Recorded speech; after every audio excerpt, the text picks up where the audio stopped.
Well, what's going on? Good morning, good morning. Guess who it is? It's Cup of JoJo in the morning. It's about 9:08 in the morning. Good morning. Uh, yes, sir. It's time for a good old cup of JoJo. It's a little early. It's a little after 9:08 a.m. Friday morning. Weekend started. Got uh, got up early this morning. Uh, Waited, kind of balancing it out, trying to figure out if this is a good time for a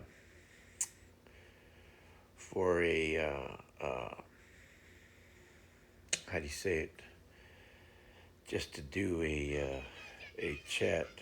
Sorry about that. Just to do a chat with if it works out. I'm trying to balance it out to for people to. I know it's different time zones and different places, so I'm just trying to do something. I'm in the living room right now. I'm sitting down on my couch, just relaxing. I've been up since about 5:30 this morning.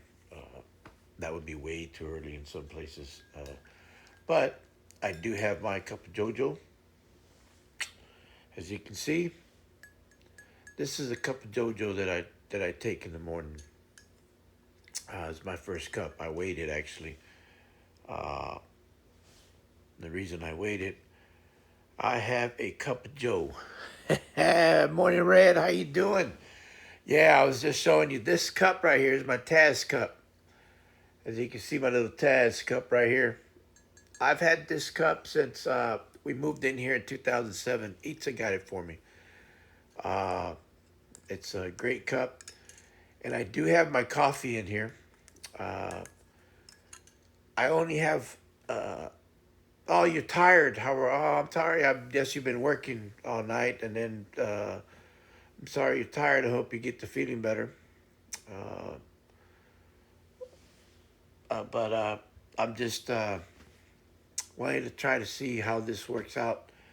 Doing a little like you suggested. I really like the suggestion that you had Monday, Tuesday, Thursdays, and Fridays. So I had a pretty good views. I think I had was up to like 45 views on the last. Just to check it out real quick. I think it was.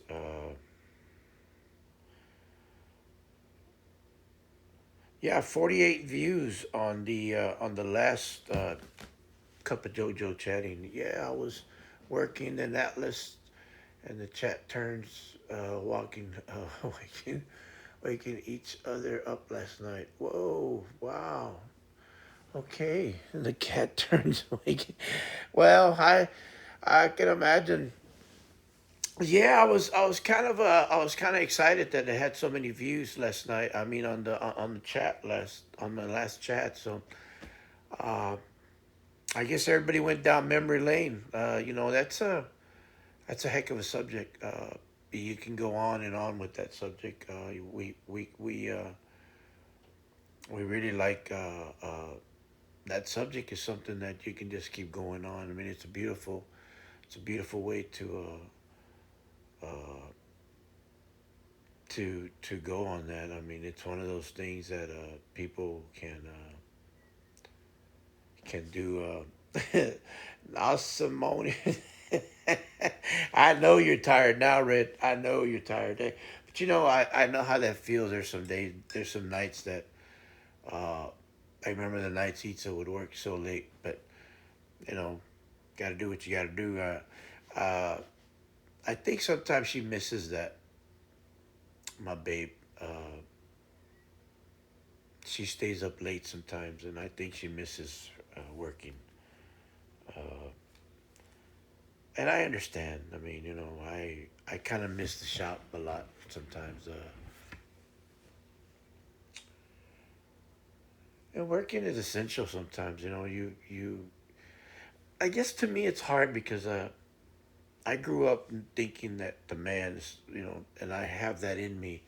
I'm supposed to support my family, and don't get me wrong. I love that she is dependent on herself, and and she loves to be dependent on. I mean, independent. I'm talking about. She is just she takes care of us. She does all that good stuff, and it's just sometimes I forget that things change, and we have to kind of change with it. And I think I've done a pretty good job changing. I mean, my wife does. I mean, Itza tells me that I do a pretty good job. A lot of people tell me that I kind of just go with the flow.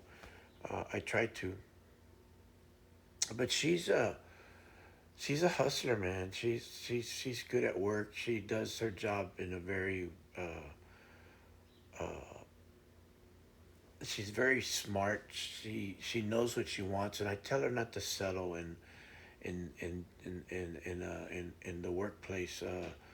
And she really enjoys working with the computer stuff, and she's just smart. I tell her that all the time. You just know what you're doing.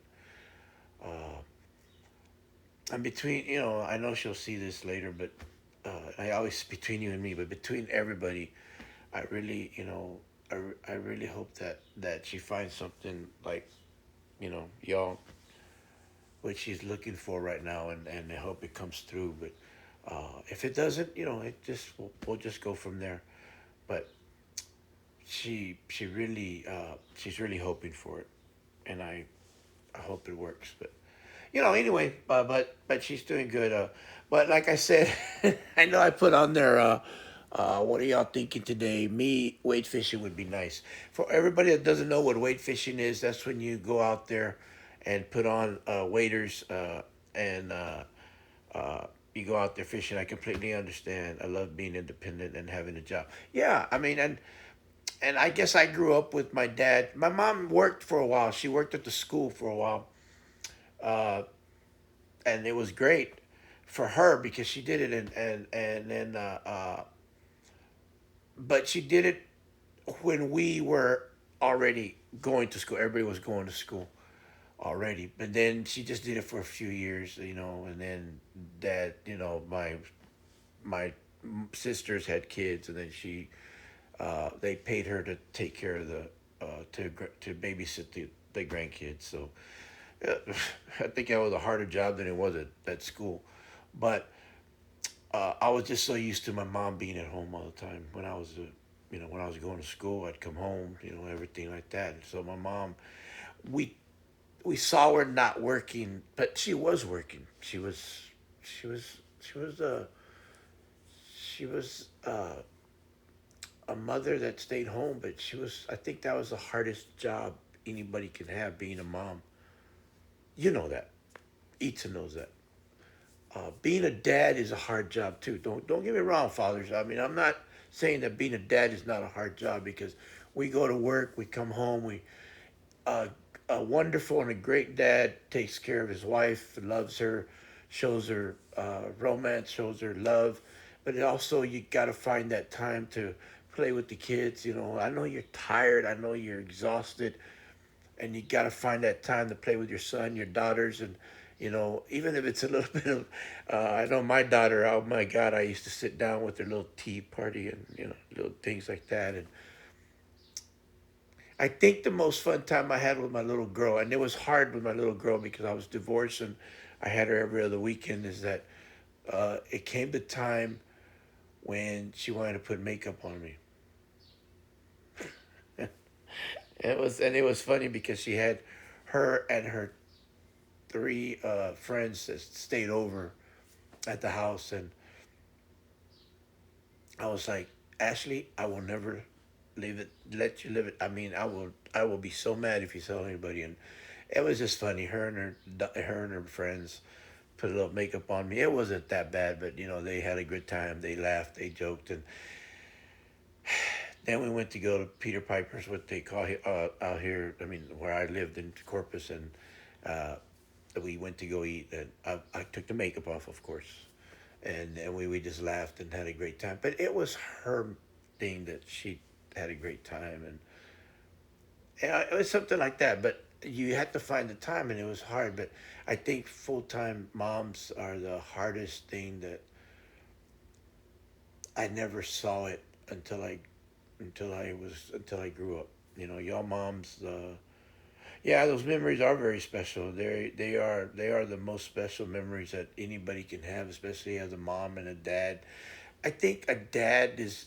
I mean, it's for me, my opinion, people, my opinion. I mean, I'm not talking for everybody, but I hope that y'all can relate to me.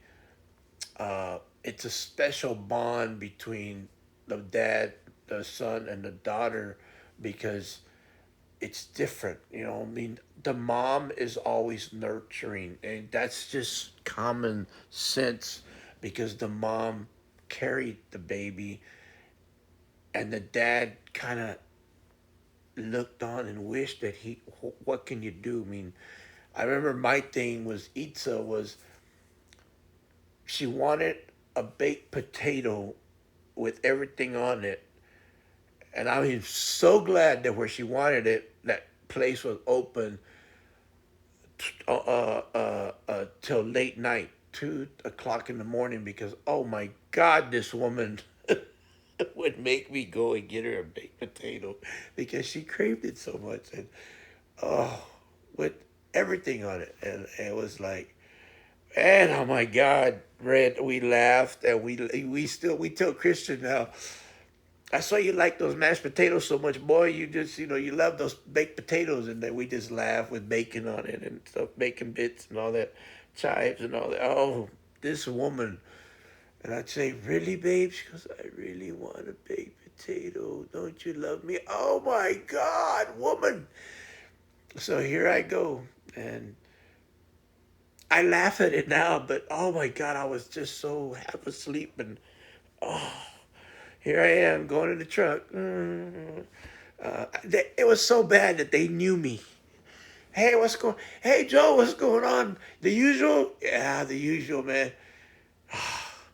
And the girls would just laugh, the girls that would work there, and they would just laugh. She goes, "How's she doing?" I said, "She's doing. She's gonna be better once you get that. You better get that baked potato right, cause I'm gonna bring her over here."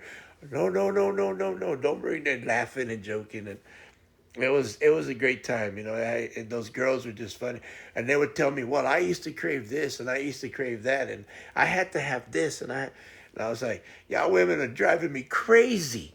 And then I would tell them, well, I have 7 sisters, so I used to see this, and I know that. Oh, you're used to it. No, I'm not used to it because I didn't do anything for my sister. They laugh, and yes, you did. I said, yeah, I know. My sister used to tell me, hey, bro, can you? And, oh my God, yeah.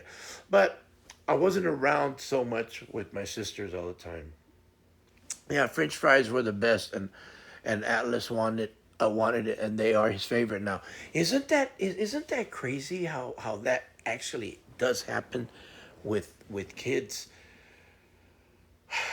I don't know. I think my mom must have loved the lasagna and the spaghetti, and then enchiladas, because those are dishes that I can pasta.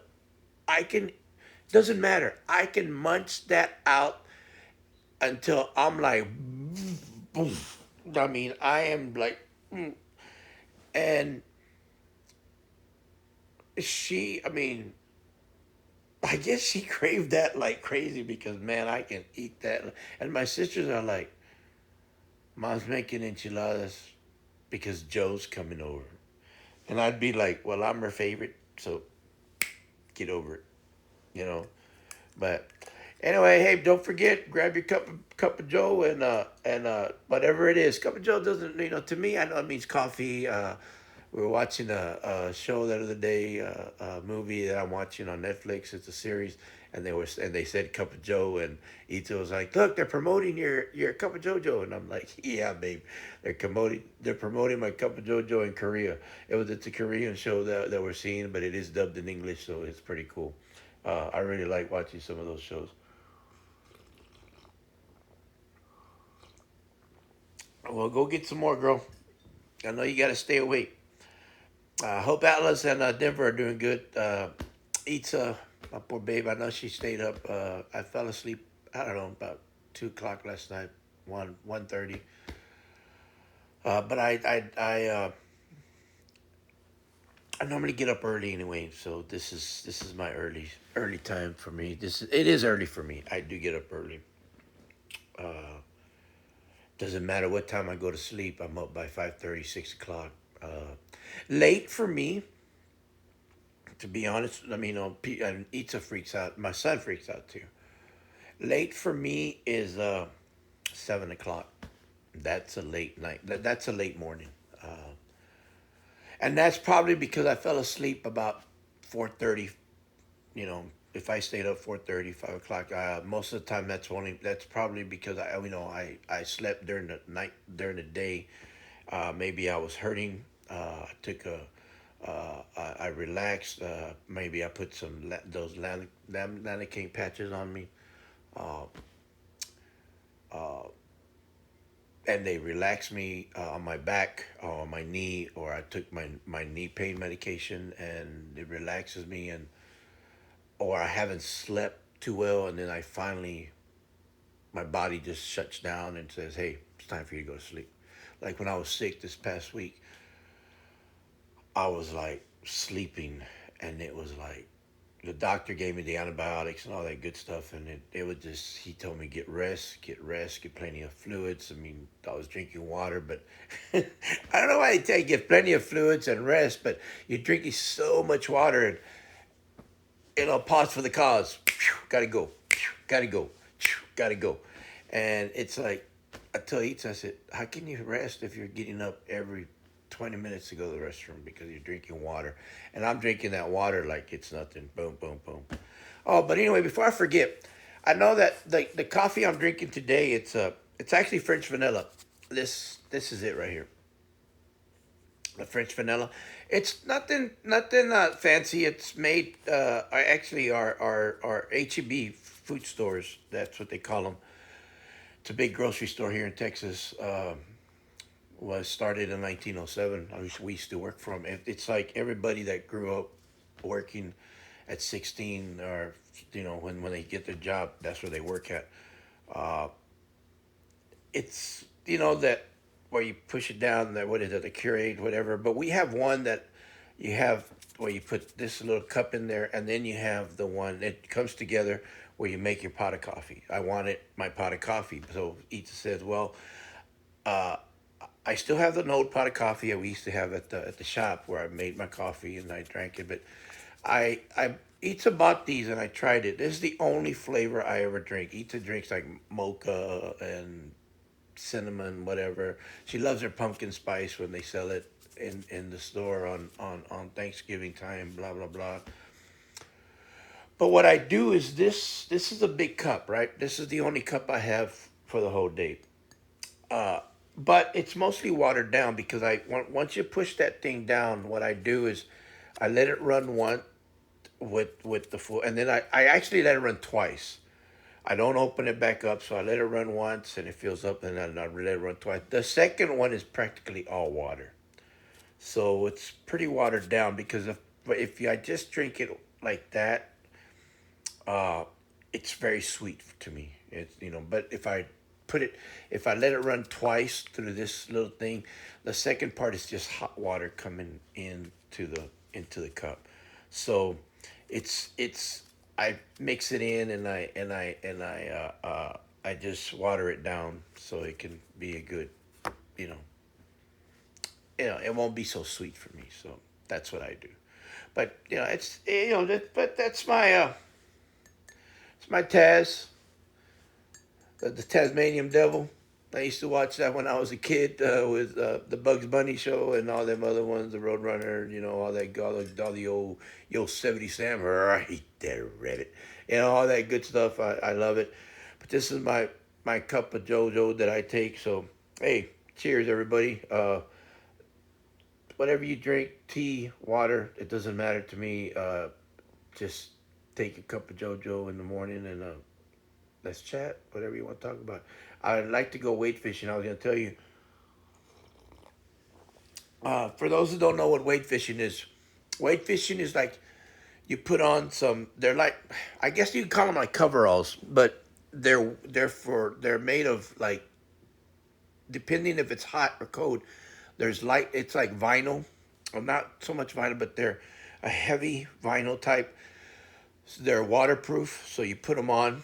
You can put shorts on. I normally put shorts on, even in the cold weather, because I got a heavy duty one, I got winter type, and I got a summer. But sometimes when it's so hot here, I don't even wear them.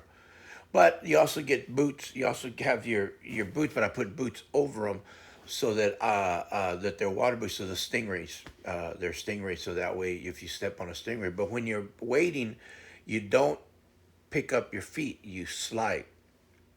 It's like skiing, but you're sliding on the water. So that way, if there's a stingray there, you slide and it just goes away.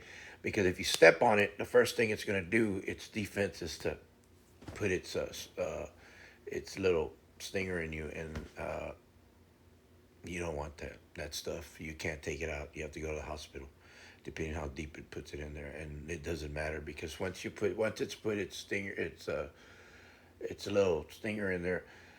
Its barbs open, and if you try to pull it out, it takes your skin and your meat off of there. Your barb, yeah, that needs some help. Okay, be right back. All right, no problem.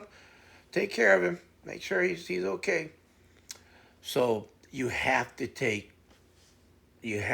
care of. I mean, you have to slide your your feet, the shoes, the boots on the water. Anyway, so what I do, I go out to where I go fishing. You pick a fishing spot.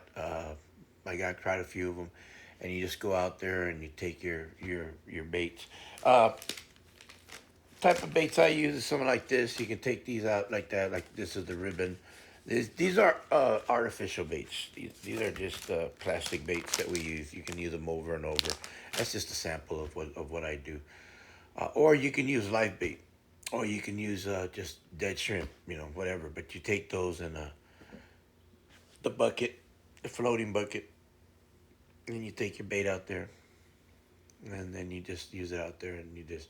But the floater, you got to have like kind of away from you. There are sharks out there, so depending how deep you go, but it doesn't matter. I mean, sharks can swim in 3 feet of water, so just gotta be careful. You know, lately people have been spotted alligators out there too. So not so much to where I go, but there are some. But I have been wanting to go wading. I haven't been in a while. My knee has really not let me go. Uh, Fishing is a lot of fun for me. I really enjoy it. I love it. Uh, it's my therapy. When I first got down here to where I live in Harlingen, I was going to go back to my hometown and sitting in Corpus Christi, by Corpus Christi, Texas, and by sitting in a small town 45 miles west of Corpus was sitting. So I was going to go back to Sinton because if I drive back toward Corpus or live in Corpus Christi or Rockport or somewhere around that area, because there's a lot of fishing spots out there. So I figured I'd open the shop somewhere around there so that I can open up. Oh, welcome back. I figured I'd open my shop up there about fishing toward Rockport, and Fulton area, or Arends Pass, somewhere around there. I got family out there, but I uh, I settled here in Harlingen. Number one, because I met Itza, but number two, uh, it was a great place surrounded by fishing. You have the beach, you have the Arroyo City, and then you have Port Mansfield. So you have so many different areas that you can fish. Then you have the canals, and then you have your lakes some lakes where you can go bass fishing. So freshwater bass and catfish. So uh, you can still go fishing, and you have all types of fishing that you can do around here, which is pretty cool because uh, the fishing is it's big down here. I mean, it's an industry. You got so many guides down here that'll charge you so much money uh, per person, and then you can go fishing. You can take three up to three people to go fishing with you, and then they add a certain amount. But only so many people fit on a boat. So depending. Now I've gone snapper fishing where they take you out into the Gulf of Mexico, and they take you out into the Gulf international waters, and you can catch snapper anywhere from I know that's because of the camera, but you're looking at anywhere from 34, 40 inches, big old, I'm talking long, and then about maybe 15, 16 inches wide. I mean, 7, 8, and 10, 6, 7, 8 inches thick. And then you come back with at least two or four snappers, depending which uh, people that you pick to take you out, which trip you take. They'll either take you out for four snapper or two snapper. So once you catch your limit, everybody catches their limit. They have the rods and everything. You just drop it down, and then you just bring it back up. And then if you don't want that one, they'll let it go. You catch another one. So then you come back. But it takes about 2 hours to get where you're gonna go, and then 2 hours when you get back. And sometimes they let the younger kids catch mahi mahi. So that's pretty cool. That's good fish, good eating. So there's a lot of things. Now I've gone to where I go to the island and I shark fish. So uh, I've caught up to 7 foot one shark, which is a thresher shark. I mean, I've caught one of those. It took me about an hour and 15 minutes to bring that in. Uh, and I've caught sand sharks, bull sharks, black tip. Uh, I've had friends catch a hammerhead, and I mean the same type of shark that I've caught. I'm just thinking different sharks, and then we've caught tarpon, we've caught kingfish, uh, of course your reds, your trout, your drum, your black drum, your red drum, which is the ones I call the reds, but they're called drum, but it's reds, and then your black drum. Uh, there's just so many sheepheads. There's so many. There's also your stingrays. I've caught stingrays with a span of about close to 6 feet.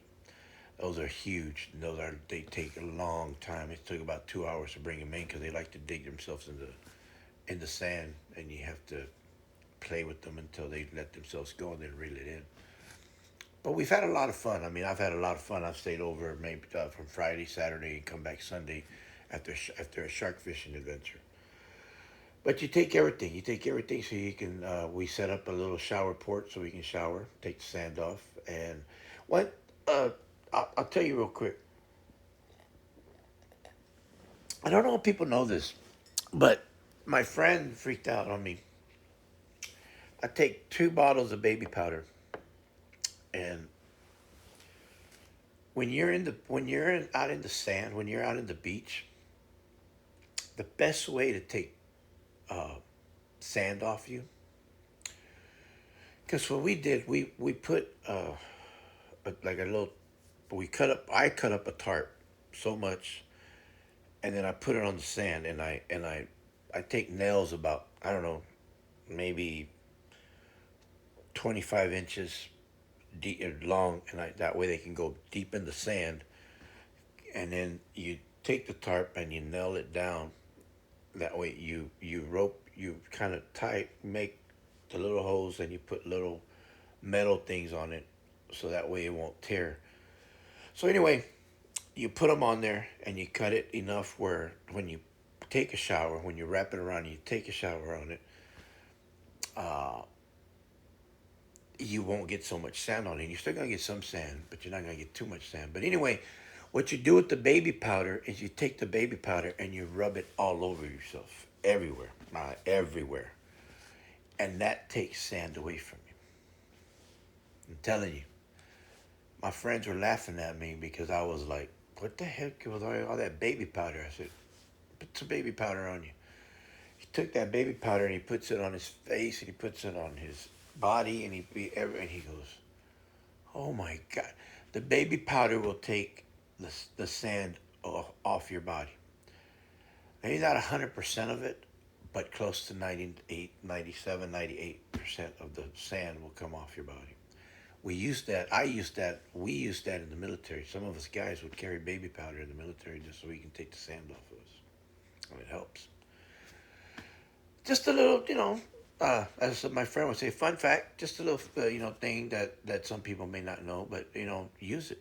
I'm telling you, go to the beach, take some baby powder, because what do we do when we go to the beach? We'll take a water bottle and we'll throw it on our feet and before we get into the car, which was a great idea too. Don't get me wrong, but put baby powder on you, and it'll take all that off you. I'm telling you, that stuff works. Itza used it, Christian used it, and Itza was like, "Wow, this is crazy." Yes, it is, and it works. So I would always go to the beach, and I would always take baby powder with me, especially if I'm going to be there for 3 days. That we sometimes get there on Thursday night, and then we set up a fire and everything. And I used to have a little. We used to have a little barbecue pit, put in the back of the truck, and we used to barbecue. Take some. Like I said, we take plenty of big time water. I take 7, 8 cases of water. The guys, other guys, we'd have about 4 or 5 guys, and we'd all, and we'd have a big old water jug that we fill it up, and that's what we take a shower with, and we would take showers in there. Now people say, well, just get in the water. That's salt water, man. Which is good to a point, but you got to take that fresh water too, so you can take all that salt water off you. So, just little fun facts, little things that if you ever go to the beach, you can do that. Uh, but we caught a lot of fish. We would catch fish, and we'd fillet them, and we'd eat fresh fish right then and there. We would take food. Don't get me wrong. Man, we would get together. We'd take steaks. We'd take fajitas. We'd take uh, potatoes. We'd bake potatoes. It was like eating. It was like eating at home, but we did everything right then and there. We'd make a little cover so the dirt won't come in. We'd make, we'd had tents. Uh, and I don't mean tents. We had canopies, and that way and then we had where we cooked. But we would put the canopy depending where the wind was blowing, so that way we would put where the wind won't blow toward the barbecue pit, and that way everything was good. And we'd set it up pretty good, man. We had it set up. We'd pick a place and then we'd go fishing, put our rods out there, and it had little lights on it so we can see the rod at nighttime, because that's when we would catch our sharks. We would catch our sharks at night, so that way we would we wouldn't so we wouldn't, how do you say it, we wouldn't so we wouldn't so that's when they come out. Sharks come out at night, as they say. It's just crazy how sharks, that's how they are. But I'm looking to see. I don't know if I even.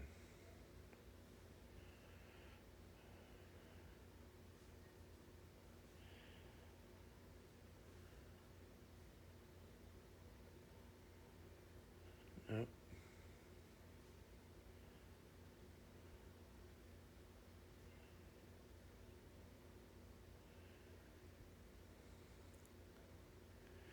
Here's a picture of some of the trout reds that I've caught. That's some of the pictures right there. That's one. That's a flounder. I was waiting at that day. That was I don't know. That was July 4th. That was on July 4th right there.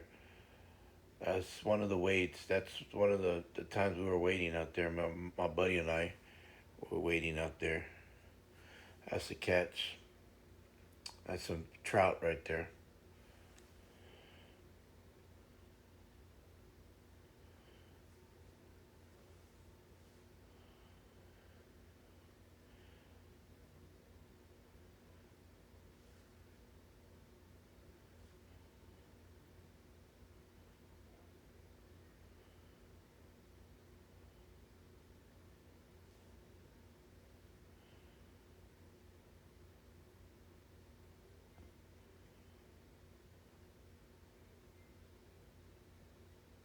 Yeah, I don't know where.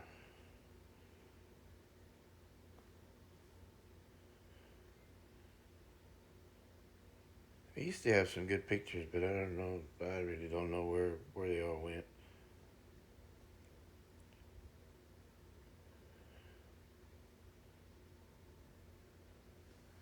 But what do you do?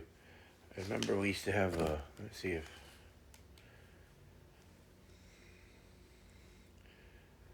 we used to have.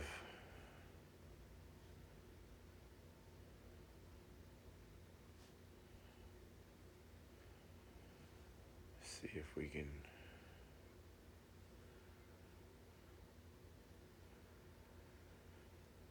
Let's see. I'm sorry. I know I'm taking some time here. I apologize for that.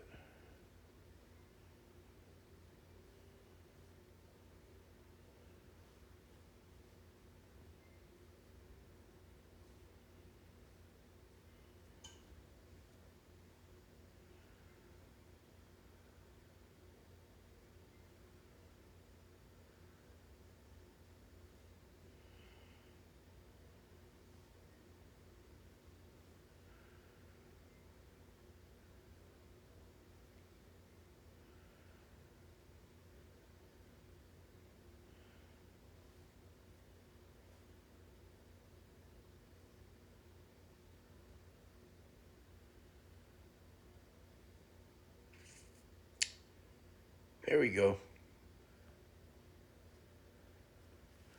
See that right there? That's one night that we caught.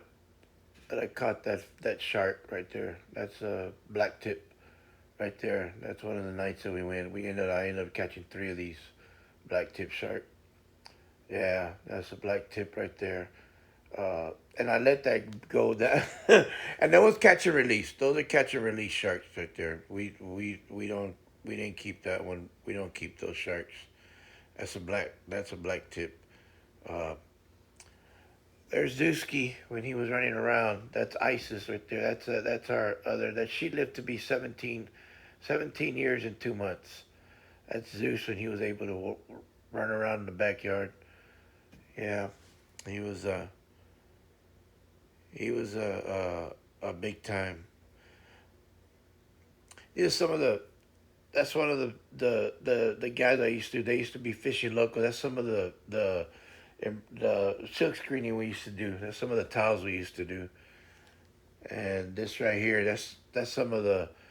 That's also for autism. We did that shirt. We did those shirts for autism. Yeah, that's a big shark. That shark was like 5'6", I think, or 5'8". Yeah, we used to do those. We used to make. We used to do all that. Uh,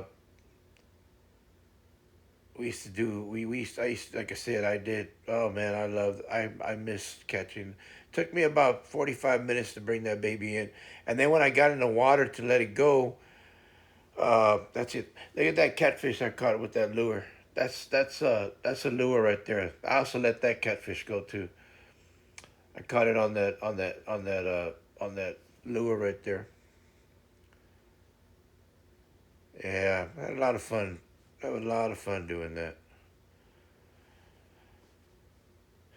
Yeah, I mean, it's just a lot of fun. Like I said, I'm just, I'm just, I mean, like I said, I'm only, the biggest one I caught was 7'1". I mean, I'm 5'10".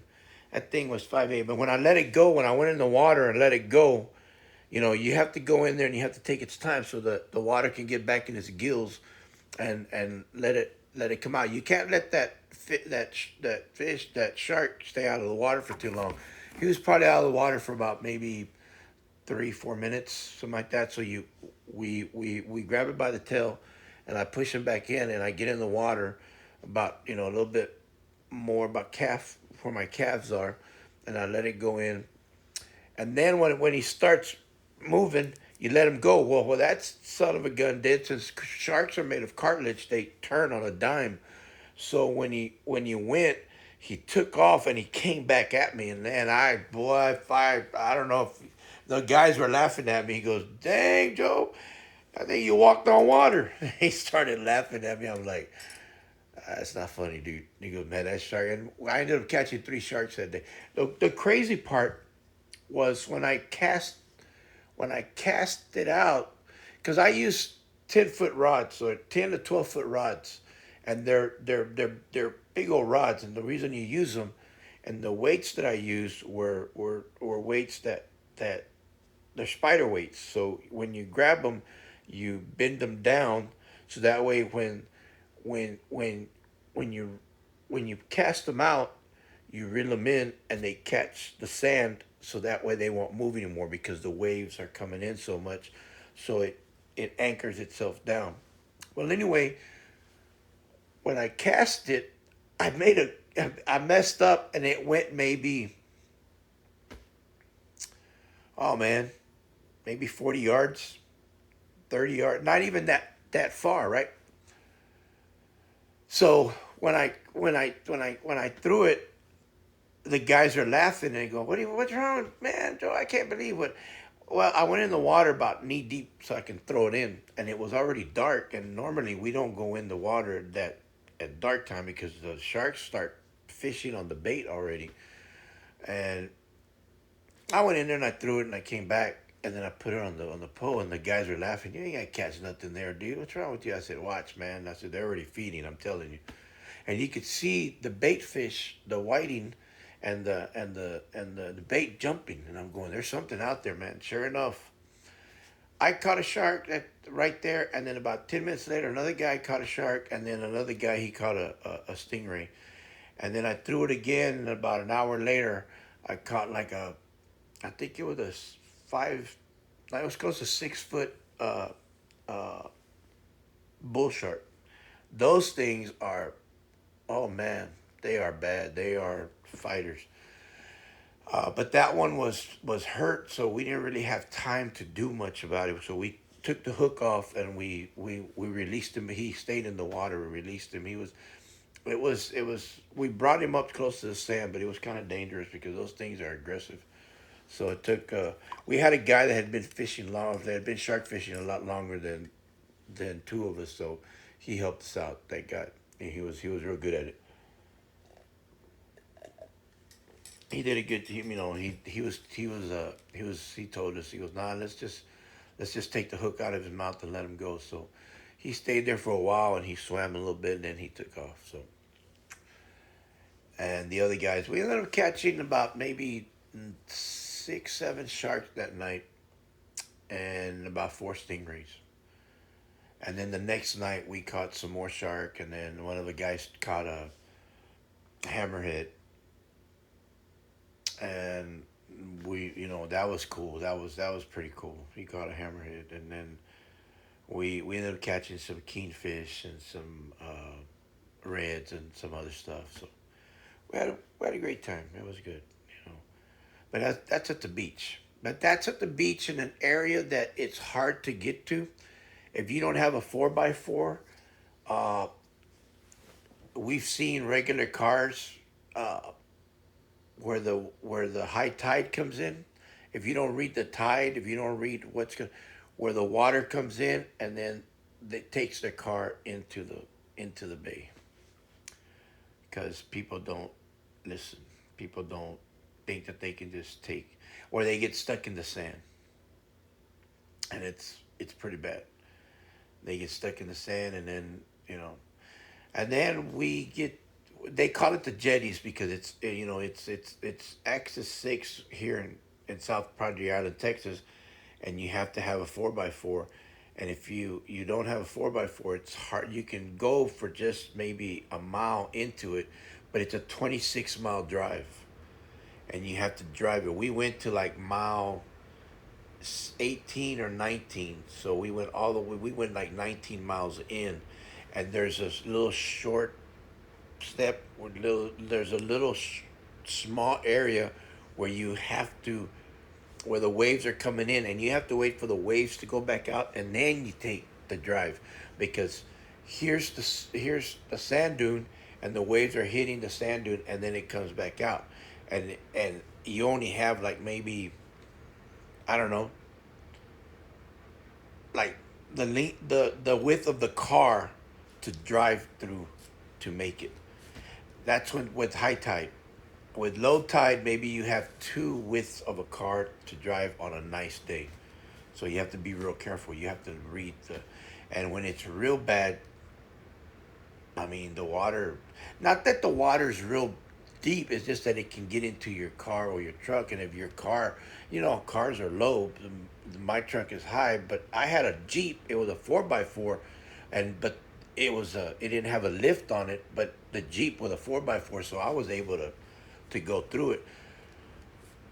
I mean, there are some trucks that would get stuck, and they weren't 4x4. They were high, but because of the sand was so and the Jeep is light, so I was able to just kind of glide through there. So it was pretty good. And I had all my rods and reels on the top and everything. I had it all pretty decked out. We ended up selling the Jeep about 2 years ago. I didn't use it anymore. I wasn't. I can't. I would love to go back to shark fishing, but I don't do it anymore. But anyway, that's my fishing stories. But so, what do y'all want to talk about today? What's going on? How this is I don't know what I was thinking. I was reading on so many different things. Oh, you're welcome. I sometimes think that some of these stories that I say are boring. I don't know. I try. I hope I'm not boring y'all. I don't want to bore y'all with the stories that because it's like I talk about everything about what I do. Oh, when did I open the shop? Well, we opened the shop in 2012, but we opened our business in 2000 and let me see. We started the business in 2005 or 2000. Yeah, 2000 and we yeah, because we started doing our photography 2005. Yeah, Itza and I started doing photography. We started doing weddings and quinceañeras. Oh, thank you. I'm glad I don't bore you. Yeah, we started doing our photography in 2000, in latter part of 2004. Well, like yeah, like no, well, the mid part of 2004, and then it did pretty well, and then we started doing it. We didn't have a shop at that time, so in 2012 we had been looking around, and then we opened the shop in 2012. But we opened the shop because we were doing pretty well with weddings and quinceañeras and sweet 16s, and we were doing shirts, but we were doing the shirts out of our home, but not this house because we didn't buy this house till 2007. Well, we didn't move here till 2007, and then Itza was actually pregnant while we were doing weddings and quinceañeras. So, uh, once she got to 7 8 months, I told her no, I'll go do it. I hired another guy that helped me do some of the photography and the weddings. So, and then once Christian was born, once she went through her, quite a few months with him and took care of him and everything like that, Mom started taking care of him on Friday. Sometimes we'd have a wedding or quinceañera on Friday, and then we had one on Saturday. And then that's when we started saving money, and doing our work and everything. And then I was living in another place, and then we were looking. She was looking around for a house, and then that's when we. But then on 2012, we opened the shop, and we were still doing photography. We were still doing shirts, and we closed it in August of 2016 because I had to do surgery in January 11th of 2017, and it just got too much for her. I mean, I knew that it was, and Itza had already started working with uh, with her job uh, at from home, so I was the one doing a lot of the work. Well, I was doing the work at the shop. So we knew we had talked about it, and it was good. She was already working full time, so that was really helping. She helped a lot. I'm being retired helped me a lot too. But I miss the shop. I mean, I really do. But I knew that things had to happen with it. But I love the shop, man. The shop was something that, man, I it just came out of nowhere selling fishing shirts, dry fit shirts. Uh, Actually, this shirt doesn't have anything on it, but this was one of the most favorite color shirts that fishermen wear because it's a bright orange, and when you're out there fishing and waiting, like the boats can see you. So what I would do, a lot of people would go out there fishing and they would have a tournament, and they would come to our shop and say, "Hey, there's four guys," and a lot of uh, a lot of shops when you order shirts. I don't know if you've ever ordered shirts, Red, but every time you look, did you make all the did you? Yeah, I made all the shirts. Itza helped me with the with the design. A lot of times she stayed up.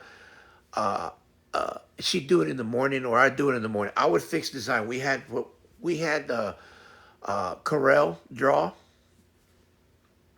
we had Corel Draw, so Corel Draw, we would fix all the the circles and everything, and then we would silk screen the whole thing. So I would make all the shirts. Now we did have a company that we found out that it was like silk screening, but what we did is we would order the actual silk screen already transferred on a nice transfer sheet. And then all I did, I ended up buying a big old heat press, and I would just put it on the shirt and heat press it down. But the silk screen, instead of silk screening the shirt, made it easier for me. What I did was I would silk screen it, and I would transfer it onto the shirt. And when the reason I did that is because it just made it so much easier for me to transfer it instead of me doing all the silk screening and everything like that. I still have the silk screen machines, and you have to silk screen it yourself. It's a work in progress. You have to do so much, but it worked. Yeah, it was nice, and it kind of lasted a lot longer than silk screening it because after you silk screen, yeah, and you know how silkscreen and it wasn't vinyl because vinyl's totally different from what the transfer was because it was actually put with powder on it, and then when you put it on the shirt, that lasted longer when you washed it because when you wash silkscreen, it starts cracking too much. So I would tell people, hey, flip it inside out, and hang dry it. Do not. You can put it in the dryer, but don't put it in the dryer. Just hang dry it, and it'll last longer. So people started doing that, and they started coming to me. But when you order silk screening, a lot of people want you to order 12, 24, or more, right? They have a certain amount. Well, with me, I would be like, yeah, I'll do it for you, but it's going to cost you a little bit more because you're 24 guys. And these guys loved it because they didn't have to order 12. So I would charge them not as more as the other people, but I would charge them just a little bit more because I knew that Transfer Express, that company would charge me just a little bit. So boom, I was making money on all these fishing tournaments, and these guys would come in and they say, "Hey Joe, I'm going to a fishing tournament in 3 weeks, man. Can you? Yeah, dude, you got to give me what do you want? Okay, I want this." But I would charge them to set up it's a setup fee for the logo. Well, they wanted so much logo, and some guys didn't even care. Hey, man, I just do me the vinyl. Okay, I got the vinyl, and I have so many, and I still got rolls of vinyl that I can do. So I would set up the vinyl, and that's another thing with the vinyl. I made so many vinyl stickers that they put on their cars. They'd come in, hey dude, can you make me this? Yeah, dude, I can. I have a vinyl cutter, so I would do that too. And then eats about a what you call it I don't know, those little, uh, I don't know what you call it, diamonds. I'm not diamonds, but little glitter things that you can put on the. I forget what it's called, but we bought a machine that does that for you too. She can explain it better than I can, but they have different colors. What vinyl cutter do I have? I have a 36-inch vinyl cutter. I don't know. Oh, it's a 48-inch vinyl cutter. I'm sorry. We have a 48 or a 54. I think it's a 48-inch vinyl cutter. I have, you know what? I have no. It's covered right now. I have no idea. I'm looking at it right now. It's covered with. It has a black thing. I don't know what it's called. We bought it from. I don't know what company we bought it from. It's been a while. It has those little. It has a where you can do nice curve cuts. I forgot what it was called. Red. I haven't used it in so long. It's been it's been years that I've used it. I haven't used it since we closed the shop. You know, to this day, people still call me and ask me to make them vinyl things. Man, I don't know what it's called. Don't give me. I still have the little blades inside the my computer desk over there. I still have little blades. I still have the so it's just little. I'm thinking, and I remember I used to have to change the blades, and I used to have to make sure that it was straight cut, and you have to do it so much, and oh man, I made so many uh, vinyl stickers and all that other stuff, and then people would be like, "Dang, dude, you sell those?" I said, "Yeah, man, I sell them everywhere." Some kids would come in and they would see some of the vinyl stickers I make of sharks or of dolphins, and they would just come in and, "Hey, sir, yeah, go ahead and take one, man. Don't worry about it." "Oh, sir, I'm gonna put it on my skateboard. I'm gonna put, yeah, go ahead." I made some of Right Track Pro with my train on it and stuff like that, because my logo was the Right Track Pro and it had the train on it. And you know what? I'll be right back. I'm gonna show you something. I'll be right back. Hold on.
Okay, sorry about that. Okay, these are one of the shirts. It's just nothing on it. But these are the dry fits that people love. I showed you the solid color, but this is another color that people thank you. But this is the color that people really fell for. There's different colors. There's green, but they're camel, right? There's blue, green, red, pink. I mean, people just went berserk over these. Now, this is one of the logos that we made for a friend of ours. They were fishermen. Well, they're fishermen. And this is one of the shirts. Can you believe Christian used to wear this small little shirt? Man, look at that. But this is the logo. What it says is STXFH. Okay? Yeah, I know, right? Christian used to wear this. He was probably like 7 or 8 years old, and look at that. It's but it's a fishtail with a circle and a sight, like a bull, like if you're looking through a sight from a gun from a weapon sight, right? Now the reason being is because the STX is South Texas Fish Hunters, right? South Texas Fish Hunters, and in the back they put that on their chest, so when you're walking you see it on your chest, but on the back, look how big we had to make the logo. Now, I want you to keep in mind, this shirt is probably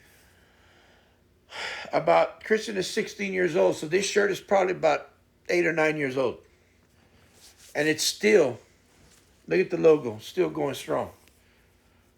This is the transfer shirt. And South Texas Fish Hunters are guys that when we went fishing, when I would go fishing with them, we would sight fish. Now, sight fishing is going on a boat, and you would actually see, you take one of these. This is a lure. You put it on the hook. This is a lure, okay? This is a plastic lure. It has little like sparkles and a chartreuse tail. Okay, it has a chartreuse tail and sparkles on it. I love the smell of these. And this is it's called the what is this?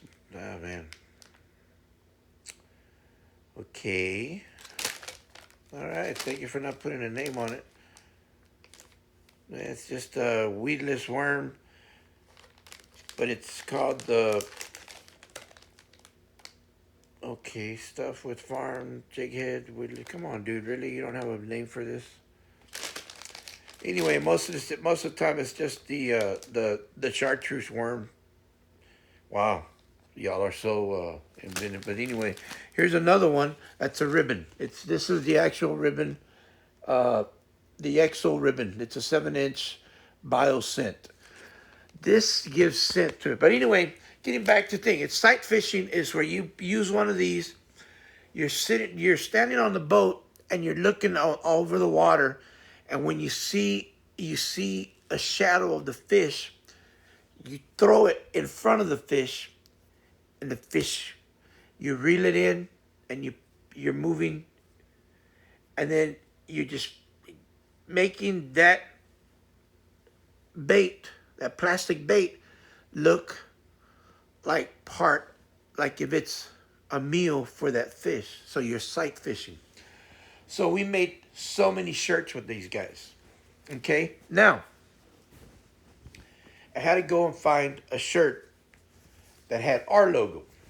This was our logo, which is huge, but we also did it I I used to I used to uh, do trains. I used to collect trains when I was a kid, so I wanted to call our company Right Track Productions because we produce different things. It not just one thing. We did so many things. We produced when we took pictures, we took photos, we did different things as uh, shirts. We ordered pencils for you, pens, cups, koozies, all kinds of stuff. So this was our logo. If you can see the logo, that was our train, and there, Right Track Pro. Okay, but short for Pro Productions. So that was our logo. We used it everywhere. Oh, thank you. I appreciate it. So that was our thing, Right Track Productions. That's what we called it, uh, and that's what we loved our thing.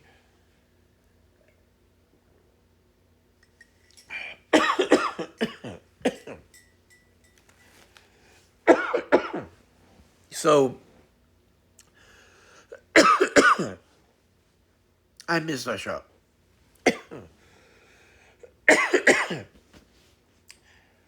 We've had Right Track Pro. We had Right Track Pro for so many years. We decided on try, and it's funny how we came up with it. When we first started this business, hey, good morning, Mamacitas. How you doing, babe? Glad you woke up. I'm sorry I woke you up when I went into the thing and asked you. I didn't mean to wake you up, love. It's a funny story. When we first started this business, we were just going to get out of school. We got out of school in 2003, I think. No, later. We started the school a year later.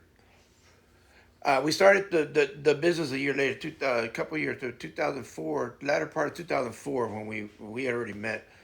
Itza and I had an idea. Well, I had an idea, talked to Itza about it. Itza and I were already going out in 2004, so we were already talking to each other and stuff like that. We had met in 2003, 2004, we started going out. Well, before we started going out, we started talking about it. And then in August, we started going out. This happened in July. We were already doing things. And then in August, we started going out. Anyway, we had so many people that, no, not so many. We had quite a few people, like 6 people, talking about what we are going to do. Well, as as everything, you always need capital to start a business. Once I started talking about everybody needs to to to put their part in, and we need to do something. Everybody left. Nobody wanted to put money in. So, and I even told Itza, I said, I want you to see how many people are really serious about doing this business. That's okay. Just lay down, babe. So anyway, it was just Itza and I, just the only ones that were still in the, with the business. And I guess that was when she showed me that she really was wanting to do this. And I think that's when when I knew she was in love with me. Anyway, but that's beside the point. But anyway, we were driving through Harlingen, and we were thinking, okay, what can we call our business? What can we call our business? What can we call our business? And I know this is funny, Red, because you're just gonna be like, what the? We're trying to figure out how we're gonna do it, what we're gonna call it. And we were throwing out names, and and we ran, and I was driving, and we went over. I was going pretty. I went pretty fast, and I went over a tracks. Naming the business is hard. We could. It took days, and I ran over a darn track. I ran over the tracks or before the train because we heard the train coming, and I just sped over and I called, hey, what about right track? What about right track? Right over the tracks. And Itza looks at me and goes, right over the tracks? What's wrong with you? And she just started laughing, and I said, "Well, right track, right track." I said, right track productions. You know, can we? We're just not gonna do everything. And Itza just fell in love with it. So uh, I thought she was joking with me, but she says, "No, I like it. I really like it." I said, "Oh, you're just saying that." She goes, "No, I like it." So it stuck with us, and then I thought, well, we can make a train logo and this and that, and even when we did the quinceañeras in the wedding, the introduction when they would watch the video was the production a train would come at you, because we did 3D logos when we learned in school. We did 3D production, a 3D animation. There's a train coming into, produced by Right Track Production, and a train was coming at you like that, and then it would start the video. So people love that about that.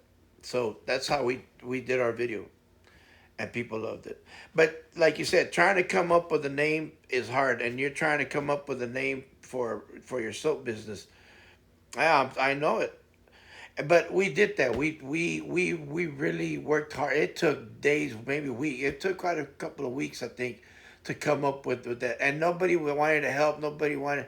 But as soon as you say we need capital, we need money. I told Itza, I said, watch, there's like 6 or 7 of us that want to do this, because we were all class people. We had been in it, and boom, boom, everybody leaves.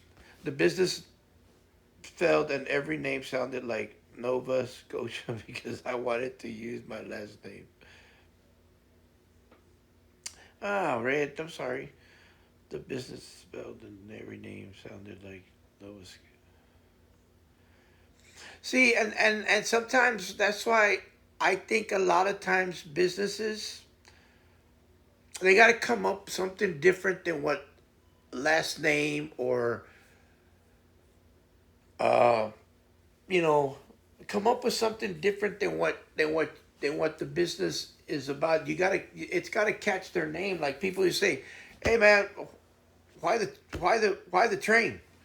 And then I would tell them, "Well, I used to collect trains, and me and my wife ran over a track, and that's what we Right Track Productions. And since we don't just produce, everything, everyone jumps ship when it's time to get to work. We have tried a few businesses since Denver and I have been together, and it usually ends up with us. Yeah, and we can't. We even tried to get. We had good friends here that were together, and they had talked about businesses, right? Inspiration struck you like a train. Yeah, it ran over me like a train. It hit me head on. The lights. But talking about like with you in Denver, it's people like you and Denver that I was looking for, and we still look for to do a business, because I'm a business guy. And it's not that I want to make millions of dollars. I mean, who doesn't, right? I mean, that's common sense. But I just want a business that's going to strive and do it for our children, so they can be okay in the future, and or we can save the money for them in the future, and we can be okay too, so that we don't have to worry about how am I going to pay rent, or how am I going to pay the house, how am I going to pay utilities, how am I going to do this. We had a couple that, he was a fireman, and she was I don't know. I don't think she worked, but they were always talking about, oh man, we have money to, and we've saved up, and we want to do a business. And but when it came down to talking about it, and let's get down to it, everything was, well, we have this. And I just finally told him, you know what, dude, I don't want to hear excuses. Either you want to do it or you don't. I'd rather not. And I told Ita, I said, I want somebody that wants to be there with us, and through thick and thin, so we can weather the storm when it comes, and we can bunker down together and put our feet down and say, hey, everything's going to be okay. We're going to be okay. It's just something that businesses go through, and then we're gonna boom, we're gonna be okay. But that all four of us work hard together, or let's say for instance, Denver and I look at each other and say, "Hey, it's gonna be good, dude. Don't worry about it. I got you. You don't feel good? I got you. Don't worry about it. I got this for you, man. You go take care of your family while I take care of this, and then vice versa." That's what I was looking for. I was looking for somebody that got my back when I'm down, and I got their back when they're down. But I couldn't find nobody like that. And I think that's the hardest thing in going to business with somebody that you think that they're there for, and then when you start talking, well, hey, how much capital are we going to put in there? Well, yeah, you know what, dude, forget about it. But when you got somebody that says, hey, bro, we got to put in at least 10 grand. Oh, okay, dude, let's do it. Then you got, yeah, I got somebody that wants to rock and roll. I got somebody that wants to do this. And that's just a number I threw out there. I'm not, but that's when you got somebody that hey, this guy's in it. This guy wants this guy or girl, this couple, these guys are ready to, okay, let's have a meeting. Let's talk about this. I mean, especially nowadays, man, you can Zoom, you can FaceTime, you can do a dude, you can do so many things through internet now that we didn't have this stuff when I was younger, or I tell Itza, I said, there's so much that we can do. I got so many damn shirts. I got these color shirts. I got so many of these. Man, only thing is that we don't have the business name no more because, not that we couldn't get it, but the one thing I learned is that we had a self proprietorship, right? It's under Itza's name. Now we want to do, if we go back into business, we want to do an LLC. But we just, we're just still kind of, we still have ideas. But I don't want to say anything, but I think it's a great idea. And I think that you need to call Itza, and we need to tell you about it, because I think it's a awesome idea, and you and her need to talk about it, and just to see what you think about it, because I need somebody else to let me know what they think about it, other than Itza and I, because of course, husband and wife, they say something, oh, that's so you got to have somebody from the outside looking in to tell you, dude, that kind of sucks, or that's been done, or damn, you know what, I can I like it. You know, you need the truth to come out. Yeah, you see? And one thing I always say, and this is for everybody, if you're watching this and you ever think of going into business, I am not, what does Forrest Gump say? I am not a smart man, but I do know how to run a business. He says I know what love is, but it's the same thing.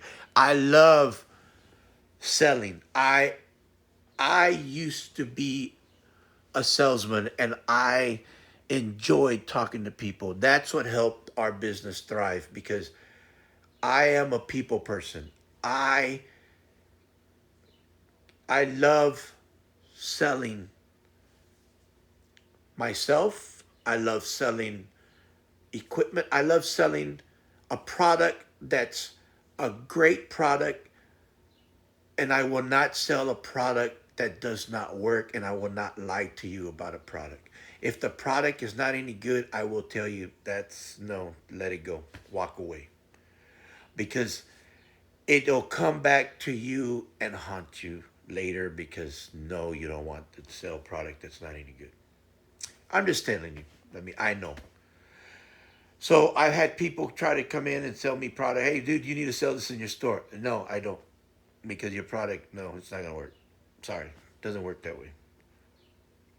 So anyway, but I want to thank everybody that's watching this right now. And if you're coming in, just watching it, we're talking about business. We're talking about fishing that I've done. I just want to thank y'all for if you're on in the back just watching, popping in, popping out. Thank you for watching. Like it says right there. This is a cup of JoJo in the morning. This is my cup. It's a big cup. It's 1 cup a day that I have. I do this like my wife, French vanilla, but I pop it in the little thingamajig over there.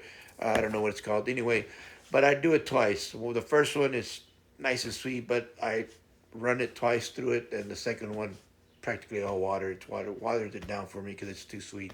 But I normally drink black coffee. That's just the way I am. But and when it comes to business, I tell people one thing: if you're gonna do a business that's gonna make you happy, and when you wake up in the morning, you want to keep doing the business. Don't do a business because you think, oh man, that's gonna be, oh yeah, dude, we'll make millions of dollars. I know that's what we strive for because we want the business to work. I understand that. I'm not stupid. But you also don't want to go to work miserable, uh, being a jerk, being ugly. Because if you do get to that point where you have so many employees, you don't want to lose yourself of who you are, who you really are. Because I'm a type of person that I'll treat the people that clean my office, or well, not my office, but they clean the offices that I used to work at, as well as I treat the owner, because the owner is no better than the person that cleans the office. Because without that person cleaning the office, the owner doesn't look any better than what he thinks he does. Because without that person, his office will be trashed. So you got to remember, without the people working for that person, he or she is nobody. So you gotta be yourself. First of all, don't lose yourself for who you really are and how you got there. It's just like family. When some family brothers and sisters and uncle and aunts become like, oh, multimillionaires or millionaires or very successful, and they're now with the so-called high class, and they treat you like low class because, oh, yeah, that's my cousin, or that's my nephew, and now they don't want to talk to you because they think they're high and mighty. They forget where they came from. Don't forget where you came from, because your brother, your sister, your mom and dad worked so hard to get you there. Right there, you have to stay humble, because you know what? Like that, they can be taken away from you. What's the old saying? The Lord giveth, the Lord taketh away. I guarantee you, it has happened. And I've seen it in the military, where I've seen people with high rank, and then all of a sudden he's looking at me, and he's an E1 instead of an E7, and I'm still an E5, and I'm looking at him going, yeah, I could treat you like dirt, but you're still a human being, man. You made a mistake, you lost your rank, but I'm going to help you get it back. You know why? Because that's the kind of person I am. I could treat you like that, but you know, but if you keep acting the way you're acting, I will treat you like that because you deserve it. But I'll give you a chance. Because some people never learn. And when you don't want to learn, I'm not going to teach. That's just me. That's just, I'll give you a chance, but if you don't want to take it, then you know what? I'll go to people that want to learn. And I surround myself with people that want to succeed, and want to succeed the right way. It's like I was talking about, Eats and I play a lot of games, right? We play games, and there's a thing called aimbot. I didn't know what it was. I didn't know when I first started. And Itza looked it up for me. She goes, "This is aimbot. It's people that put it on their computer or on their Xbox. I don't know. I don't know how to put it. You can't put it on the PlayStation. I think you can, but it costs a lot of money. And people buy this stuff and they put it on aimbot. And what it does, it helps you look through walls, whatever, and it helps you aim and kill people without them even knowing that they know where you're at. You can hide and they still find you. It's a cheating mechanism. That's all it is. And this is the way I see what aimbot is.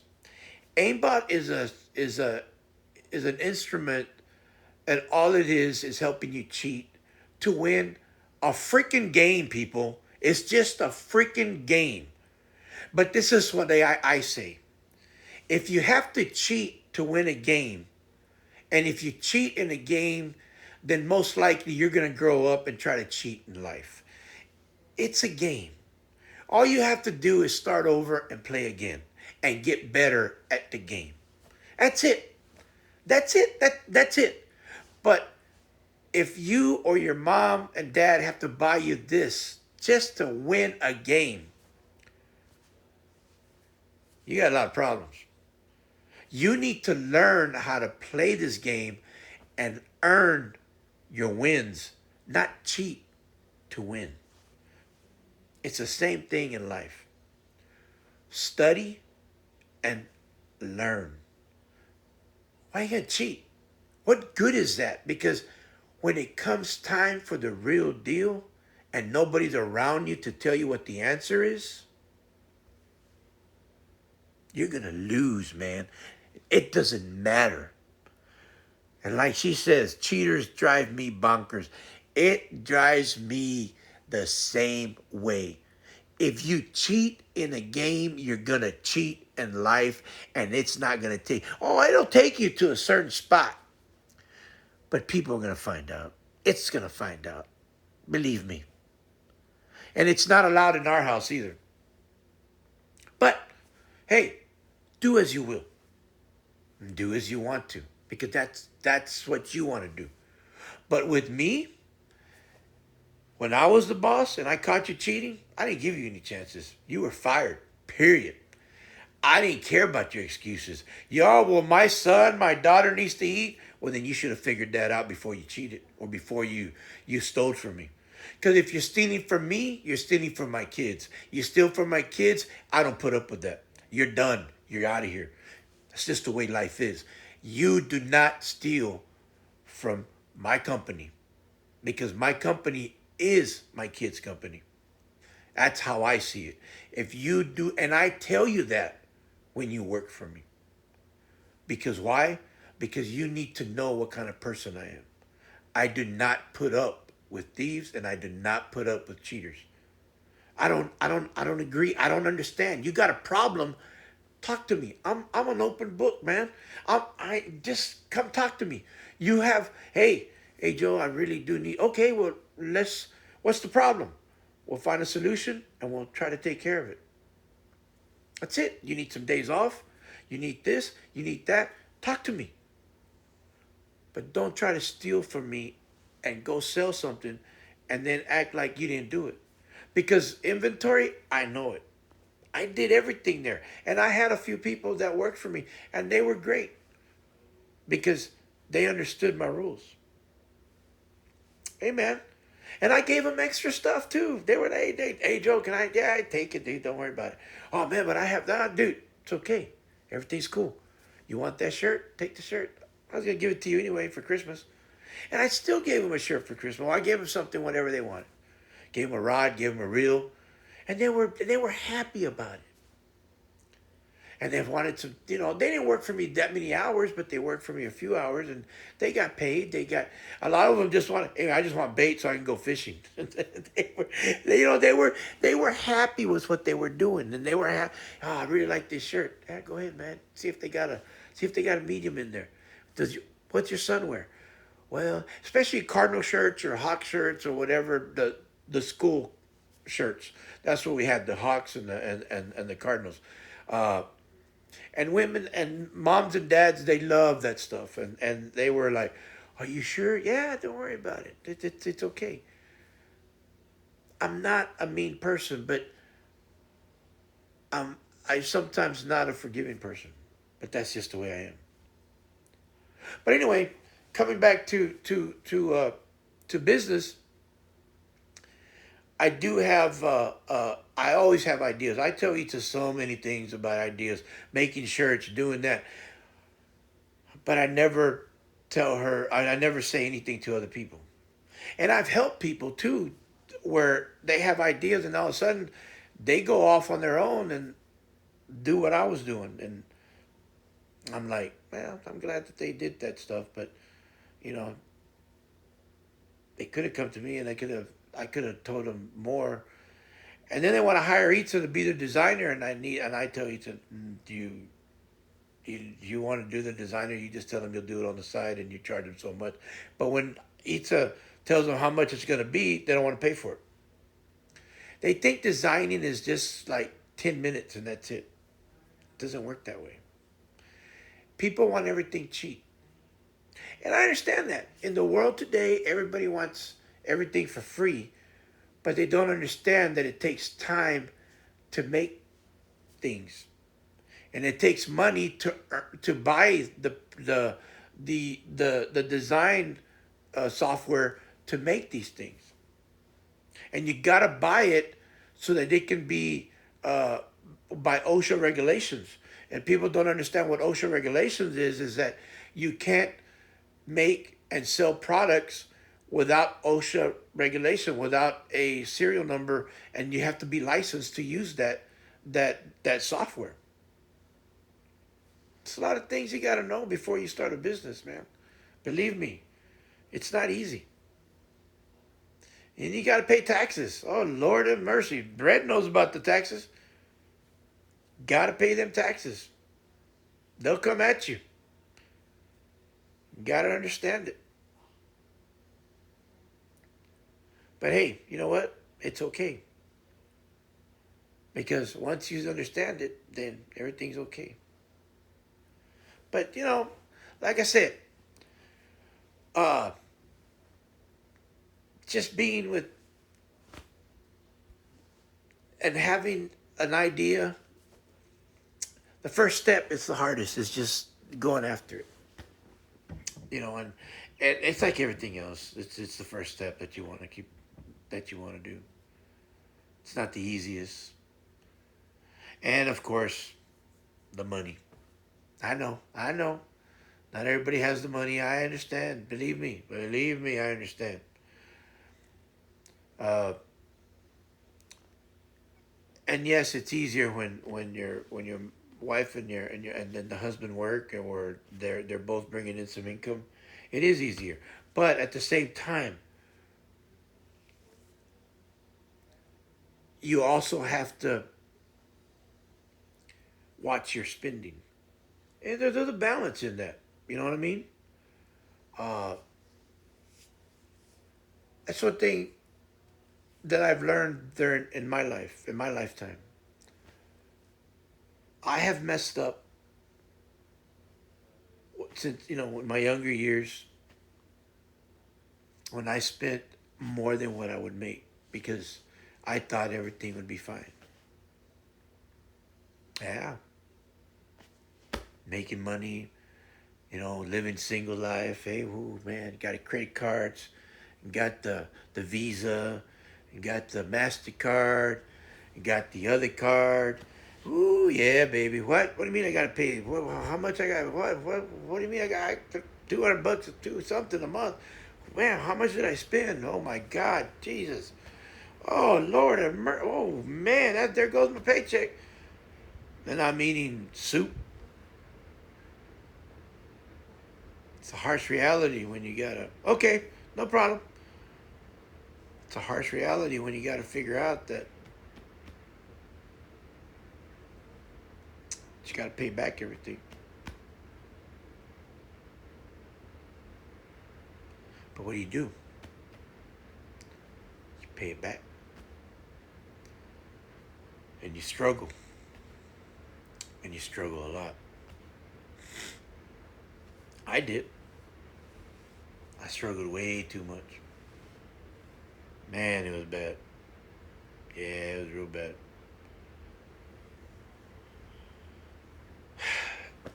Maybe after the third time I learned. Third, fourth time. I don't know.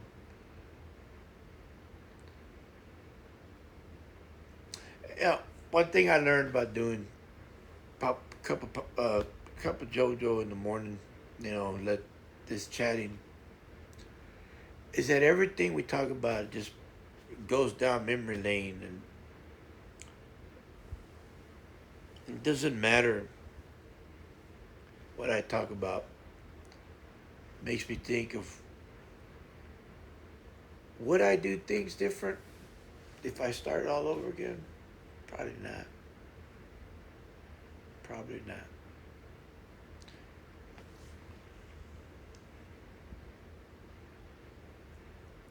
Would you do things different?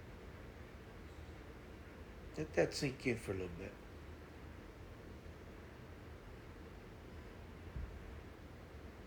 Think about what you have now. Think about the path. You went back, you went up, you went this way, you went, right, you went left, you went up and down, you went through the Y's, through the X's, through the O's. You went. Think about everything you went through.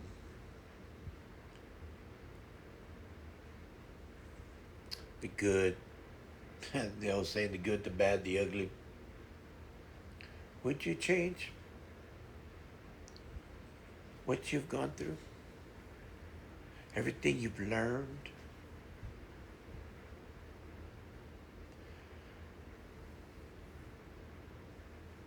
I wouldn't.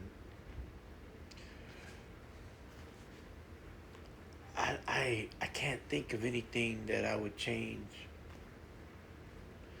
I didn't do I didn't do a lot of good stuff that I think, but then when I was growing up, I always thought, but then as I got older, I think I did do a lot of good stuff. I did a lot of great stuff. Life wasn't all that bad. As you get older, you start realizing, you know, I've had a pretty good life, man.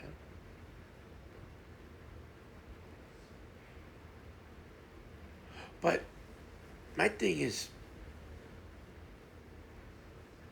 how does one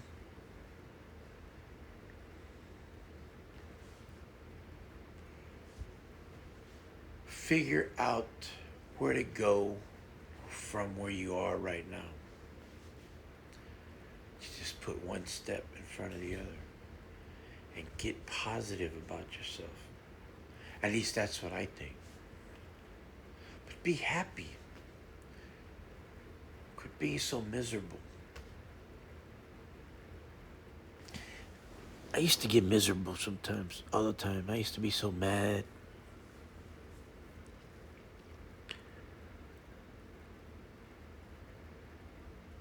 I did.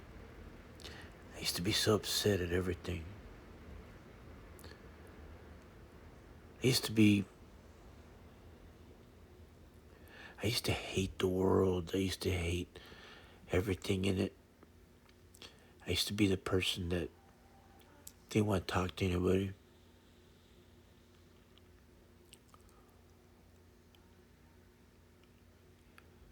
I used to think that there was nobody out there that wanted to talk to me. And still, I still wanted to live and see what the future had for me. But I was just mad. I was mad at everything. I don't know why. At least at that time, I didn't know why. And then I figured out I wasn't happy with myself.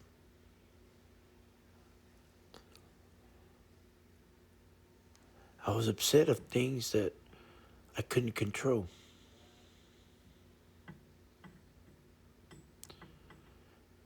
But when I let that go, I mean, really let it go, you know what happened? started smiling again. I became me again. It didn't happen overnight. I know it doesn't have nothing happens overnight. Anything that's worth having is not easy. I tell my son that every day, and I'm telling you that anything that's worth having is not easy.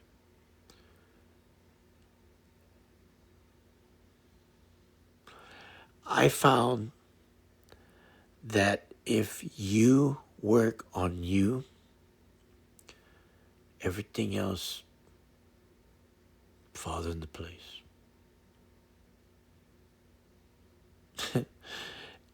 Everything else falls into place.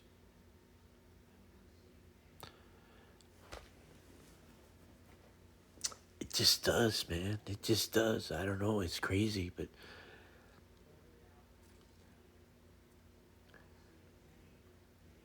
I met the most wonderful woman just because I borrowed her a book that she didn't have. I had already met her. I had already talked to her, but I didn't know her. I just knew. I knew a little bit about her. We met outside class. I talked to her for a little bit. She told me about her mom having surgery. Told her about my mom having surgery. My dad. Told me about her grandma.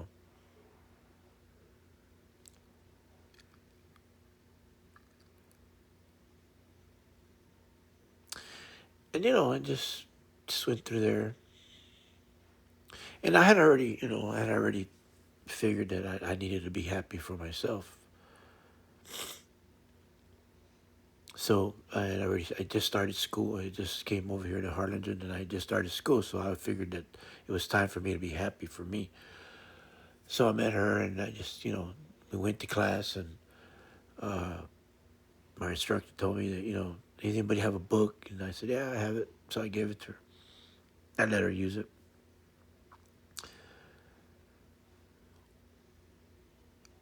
And then I went from there. We started talking.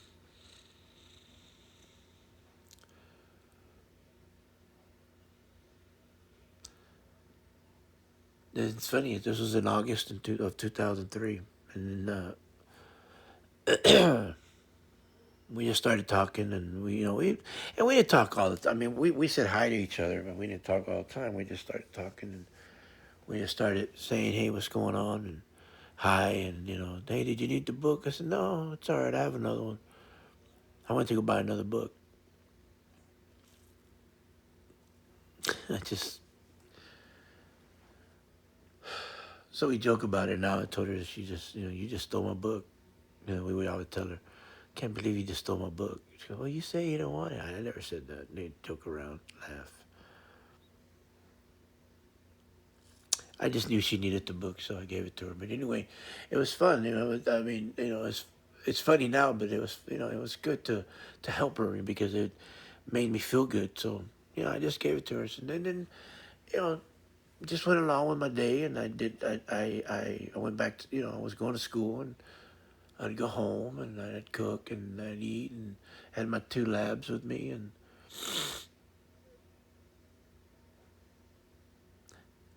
it's weird because I lived in a place in Harlingen here, and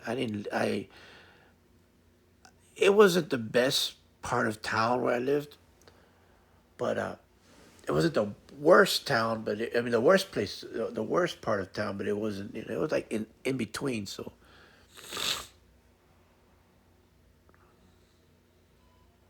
anyway, things went around. Things uh, speeding up, and then a year later in August 9th, August 9th, 18th, 19th, we got together. 2004, and here we are. She may be only 4'11", but that woman controls me like nobody's business. And she sticks by me no matter what. But the thing was is that I made I'm happy. I was happy before I met her because I made that decision. You have to make that decision because if you don't, you're never gonna be who you really want to be. And it's like making a decision to own a business. If you really want to make the business work, you have to be you. Don't change. I've seen so many people own a business and all of a sudden they're not them anymore. I can't even talk to them. I go over there and I have people that I used to deal with when I was in business here in Harlingen that I can't even go into their business anymore because it's not them. They're just like, oh my God.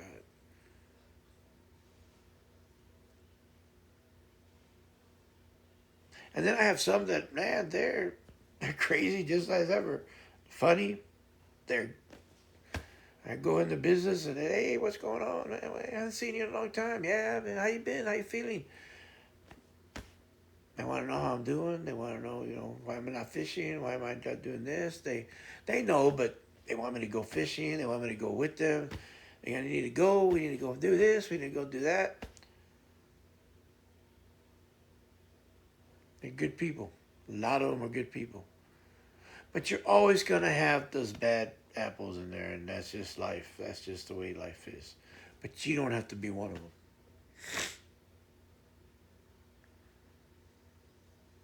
You don't have to be one of them.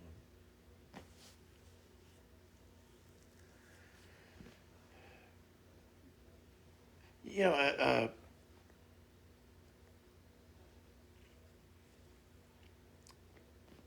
I I like fishing. I mean, I enjoy it. I love it. People ask me why I don't have an aquarium. because I'll probably have a rod in there trying to fish them out. Nah, just kidding. That's a lot of work to to have an aquarium. Believe me, I've had aquariums. I've seen them, man, and some of these fish are expensive. The fish I want, but nah, I'm okay with that.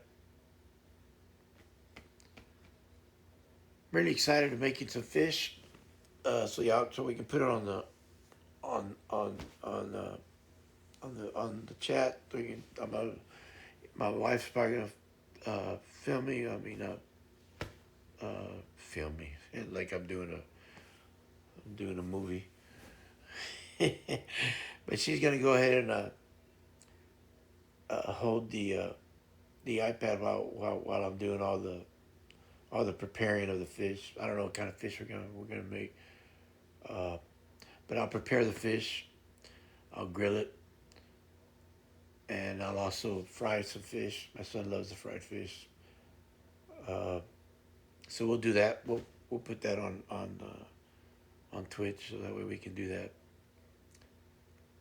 And there's just so many things I want to do. I just love doing this. This is just one of my favorite things to do. I've always told my son I want to do a podcast.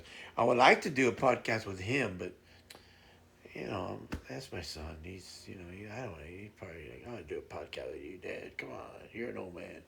But that's okay. He's a he's a trooper. I love my boy. He wants to. He's talking about college now. God, college. Oh my God. Can't believe he's talking about college. You believe that? I can't believe that boy almost getting ready to get out. There's gonna be a lot of crying in this house. Be a lot of onion cutting. Oh my God, man, that boy. That boy getting old. Oh man, I tell you, so much, so much,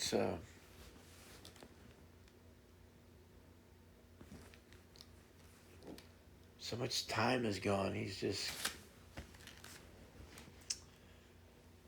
boy's just getting older, and there's nothing we can do.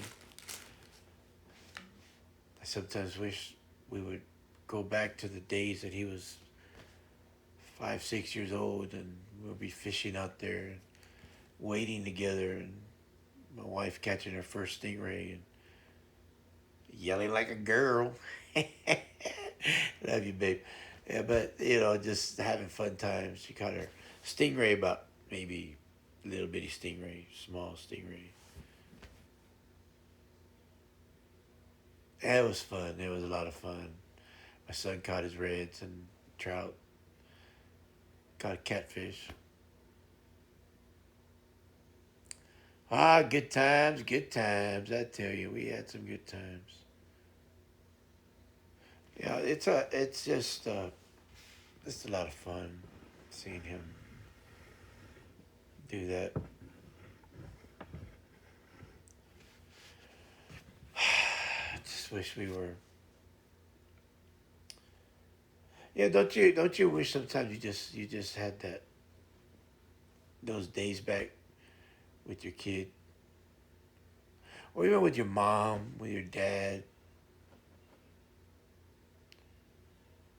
I wish I had my mom and dad. But I mean, I know things happen. I mean, reality hits, and you know, it happens. I have mom and dad, but it's my mother-in-law, father-in-law, so I call them mom and dad. I always tell them, you're my only mom and dad I have left. So they don't live too far from us, so we go over there. We cut his grass a couple of days ago on Tuesday. Man, oh my God, we got to put him inside because he's had back surgery and go inside, Dad. Jeez, I'll cut the grass. Well, if you got Dad, sit down, go inside. My son cut the grass, and I cut the outside. He has, but that man, oh my God. But I understand because he wants to keep doing it. He's a very smart man, very intelligent, very electronic, worked for Ma Bell, 28 years. And oh my God, that man is intelligent. He just, can't tell him anything because he'll start talking about everything under the sun about that. Air Force, you know, he's an intelligent man. He's love him to death. And it's just crazy because my father-in-law would not tell you I love you, but I always told him I love you, and he just looked at me like, all right, see you later. He was all. I think I finally wore him down because I hug him and I love you, Dad. Love you too. And he's a great man. I mean, he's intelligent. He's smart. He helps us out, and it's fun. I can't tell him anything about the truck or the car or the house because I'll be there in a minute. Dad, I'm just telling you that this and this and nope, I'll be there in a minute. Come on, Mom, we gotta go to Joe's. You gotta go to Eats. Something's wrong. Nothing's wrong. I just told you that. No, I'll be right back. Oh my God, Dad. Okay. So, you know, I'm back. A little tummy needed some lunch. Uh-oh. Oh, little tummy. That boy. Get him some Krispy Kremes. Yeah, but he's just a very intelligent man. That man, they can't. But I can't tell him anything right now because he'll want to come over here, and he's healing. He's doing therapy over his back, and he's doing great. I mean, he looked good. Oh man, but I have to. I've had back surgery, right? I've had back surgeries, and he's had one. His back surgery wasn't as bad as mine, and he tells me, "Well, it's not as bad as yours."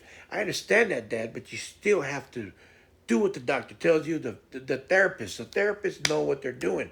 I know because I went through therapy, and my therapy was 14 weeks. So of course, my surgeries were the last surgery was the longest surgery. It was like, I think it was like 6 hours. So they had to repair damaged nerves. They had to fuse four discs. They had to, I got titanium. Uh, uh, Iron Man. I mean, let's just face it. I mean, I got stuff in my next thing is my knee. Uh, but he has to understand. I tell him, you have to understand. You got to take your time. You have to, And I was showing him. They tell you how to stand up, and he goes, yeah, that's what she said. I said, I know. That's it. So, and mom tells me, tell him, mijo, he don't listen. He don't. You got to tell him.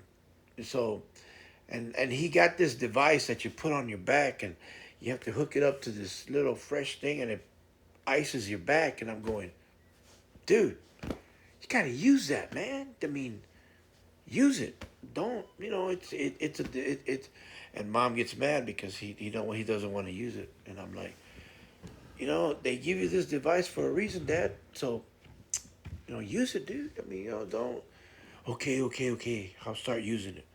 So I have to kind of go in there and kind of, and he reminds me a lot of my dad. My dad and I used to. Oh man, I used to go over there and I used to talk to him and I used to have to sit him down and tell him he had to do this.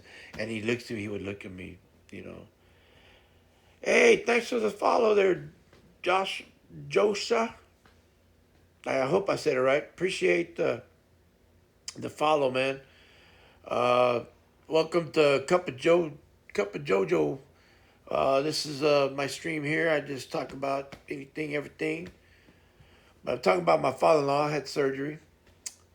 But my dad was the same way. My dad, I had to talk to him and I had to tell him, Dad, you need to do this. You need to, the doctors. I know, Dad, I know. Doctors don't know anything. That's why they went to school for, you know, 35, 20 years so they can not know a darn thing. I know, Dad. And he'd look at me like, you're trying to be a smart aleck? No, Dad, I'm just trying to tell you that they know what they're talking about. That's what they do. So you got to do what they tell you if you want to get better. You want to get back out there and start doing your woodwork again, Dad? I know, my dad worked 40 years in the oil field. He retired 28 years, and after he worked with a company. And it's like, oh, my God. Dad, it was the hardest thing to see my dad go through dementia and not know you. And, that was harsh. But it was great that him and I got to go fishing and, good day, my friend. I hope your life is going fantastic and it's going, yes, it is, my friend. It's going good. I cannot complain. Well, I can complain, but nobody listens. You know the deal. It's going good, man. My Friday is, it's a good Friday. I can complain, but how it goes, brother. My friend. It's a good day. I was telling people that you have to be happy to stay happy, and things are gonna happen. We're not always 100% happy. I mean, I understand that. We're gonna have days off. We're gonna have some days that are, but for the most part, remember, it's up to you. It's up to you. You have control of you. Don't let people control you because some people are gonna wanna make you. But as for me, I just take it day at a time, man. That's all we got. We have to deal with what happens today. That's it. Nothing else. I know. Well, we got to do this tomorrow. No. We deal with what's going on today.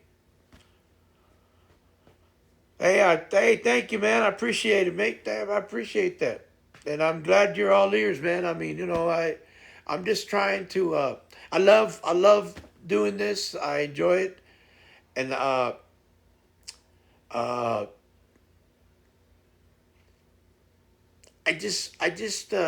been through a lot. I'm a retired military man. I'm be 59 in May. So I'm just trying to share experiences, but I'm also wanting people to share their experiences. Hey, I appreciate it, man. I'm glad that you like that because I believe that people people take it, not people, everybody. I do too. I have that habit sometimes, and I've learned to break the habit of of of uh of thinking what's going to happen next week and what's going to happen tomorrow, what's going to happen, in April and in March and in May and June. So as I got older, I learned that we have to live for today, for the present, for right now, because tomorrow is not promised to you. No, man, no, don't apologize for interrupting.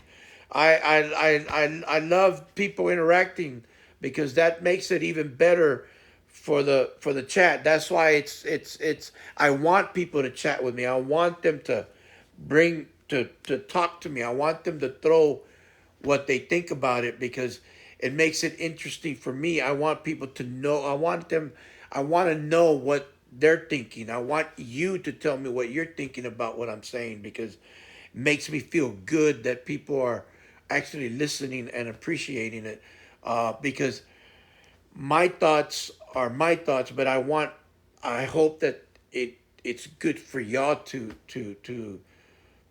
I mean, I hope it what I'm saying is good for you and for everybody that's listening to him because I think so many people get caught up into what's happening around the world, around everything, and they forget to live in the moment. And my thing is that live now because we don't know what's going to happen tomorrow. Yes, we it's a lot of people don't want oh, I don't want to think like that. No, I understand that. That's why you live what's going on around you. You know, have fun and take care of what you are doing today and enjoy what you're doing. Whether you're working, whether you're your day off, whether you're fishing, whether you're cooking, I don't care what you're doing. It doesn't matter, but enjoy it. Uh, whether you're gaming, whether I don't. It doesn't matter. I mean, I think to me, if you're visiting a friend, if you're going to lunch, if you're working, if you're gonna go play ball, if you're gonna play a game, if you're gonna be gaming, if you're just sitting down watching TV, if that's what you're happy with, then do it. I don't care what people say. I don't care what people think about you, about me. 100% agree with you. I come home from work every day feeling the exact same way you're talking. I work with 17, 22-year-olds with autism and an intellect disability. Often stressful, but what you are saying right now, that's what I do for it. Hey, you see what I'm saying?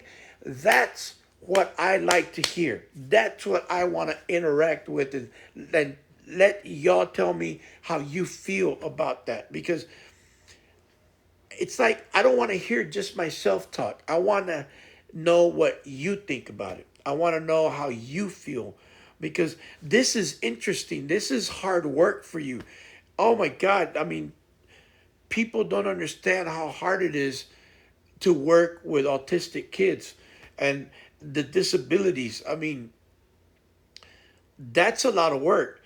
But if you enjoy doing that and that's the stuff that you are meant to do, but then you come home and relax and do what you, hey man, then do it.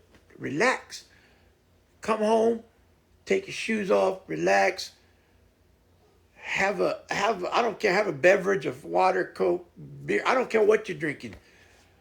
Just relax and kick your shoes off, man. Watch TV, do whatever. Or watch Papa Jojo, Cup of Jojo, then whatever you want to do. Hey, thank you, man. I really like to hear that. I'm glad you appreciate me, man, because I appreciate you. People like you are needed in this world, and those kids need people like you. It's oh my God, it's just such a headache for people not to understand people like that. I have nephews and nieces that are autistic, and it people freak out on them because they live far away from me, but when I talk to them, it's like people say, "Oh, you talk." Of course, I talk to them. I've known them since they were kids. There, it's just not enough compassion, and it's so sad. My heart breaks. You say that I had a friend that every year, uh, Well, actually, I think March is Autism Month, and we would do it. She'd do a fishing tournament, so we'd go fishing and we'd help out at the fishing tournament. So as I wouldn't, we wouldn't fish. We'd set up for all the fishing. So we'd help the kids and we'd give them fishing rods. And when I had my shop, we would give them fishing rods and we would go fishing with them and we'd help them out and we'd help them catch the fish. And oh, they would just love it. The parents were just like, oh, thank you, thank you. I'm like, hey man, don't worry about it. This is what we do. This is fun. My son would help them out. We even went with the game wardens where we're certified fishing instructors. My wife is a fishing instructor. My son is a fishing instructor, and so am I. So we went with the game wardens. So we're all fishing. We are certified fishing instructors for life because of what we do at the fishing tournaments for autistic kids. It's awesome. We love it. We enjoy it, and she has been. I don't know. I know she didn't do a fishing tournament this year for some reason, but every time she does it, we're out there. I barbecue. We barbecue for it. We have food. We have oh man, it's great. But people like you are needed, and y'all aren't appreciated. That's what's sad about it. But people need to every once in a while go up to you and say thank you. Thank you for what you do.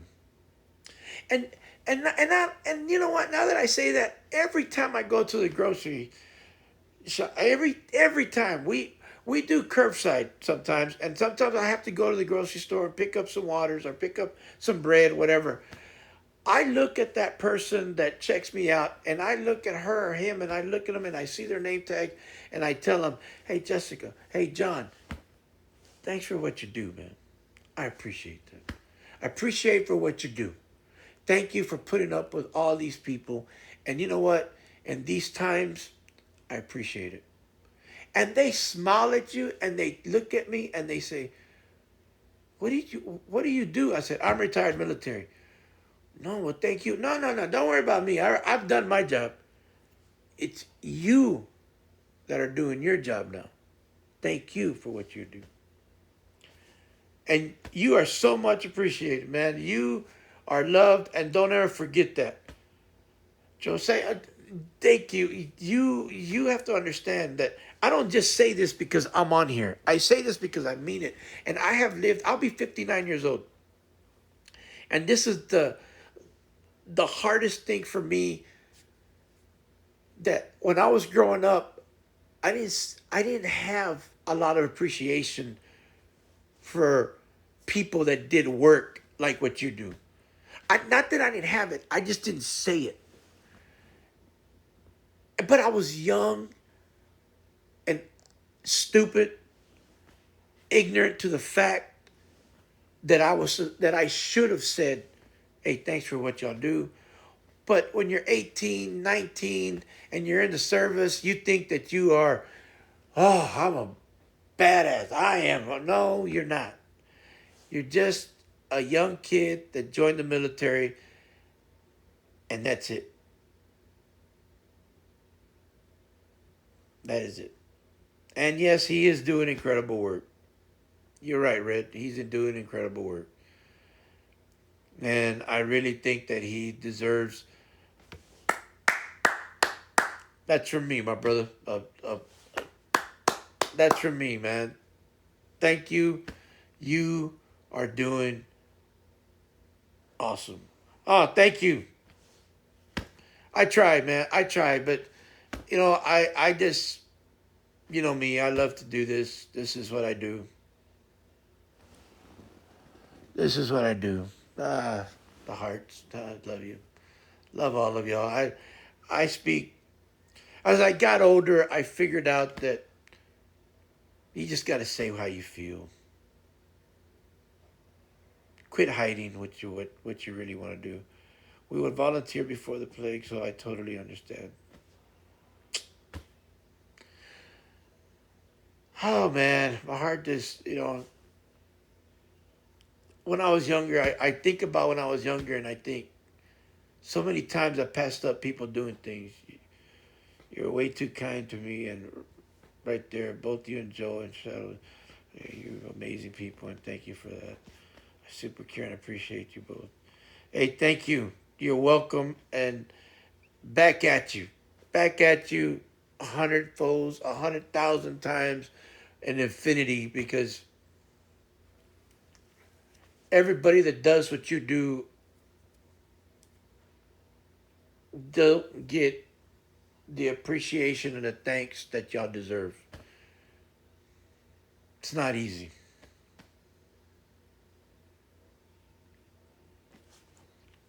It just, that warms my heart. I would help on the farm that helped the disadvantaged youth and kids. And oh wow, they would host a farm at the end of the season, and the kids got to keep the money from. Wow, that's good. And learn about where their food came from too. Tired of seeing it. And you know what? And I understand that. That is super cool right there. They would keep the money that they earned. That's awesome.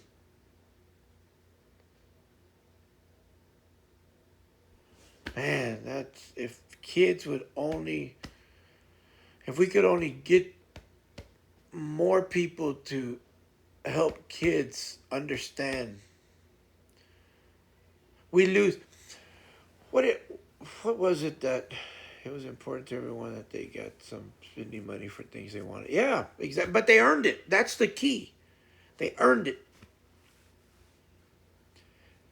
Well, my dad used to say when I was younger, he goes, "Hey, I see you're taking care of that toy a lot better when you earn the toy, when you spend your earned money on it than it was when I bought it for you."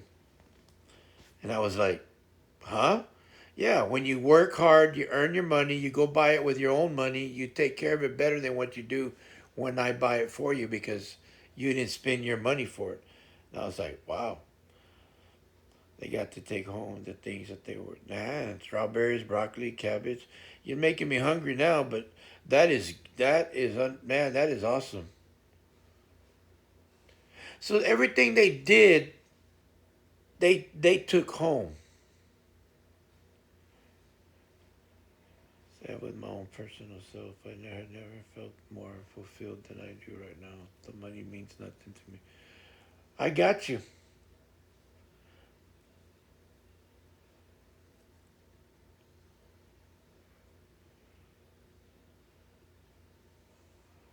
Wow. But you see, so that's why I always say money's not everything. It never has been. Yes, I understand. We do need money to live on, but sometimes it's not it's not everything. It's not. People gotta understand that. It's not everything. What's else? To pay it forward? That thing they do?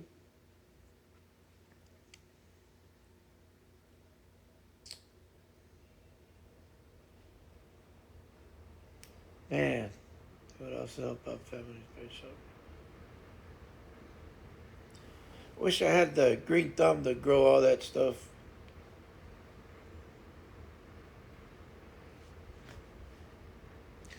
I just, it's like I tell people. I tell everybody. It doesn't matter what store I go to, a grocery when I go. Even the doctors, I tell them, hey, I appreciate what y'all do. The girls, the guys, nurses, the doctors, everybody. I tell them I appreciate what y'all do.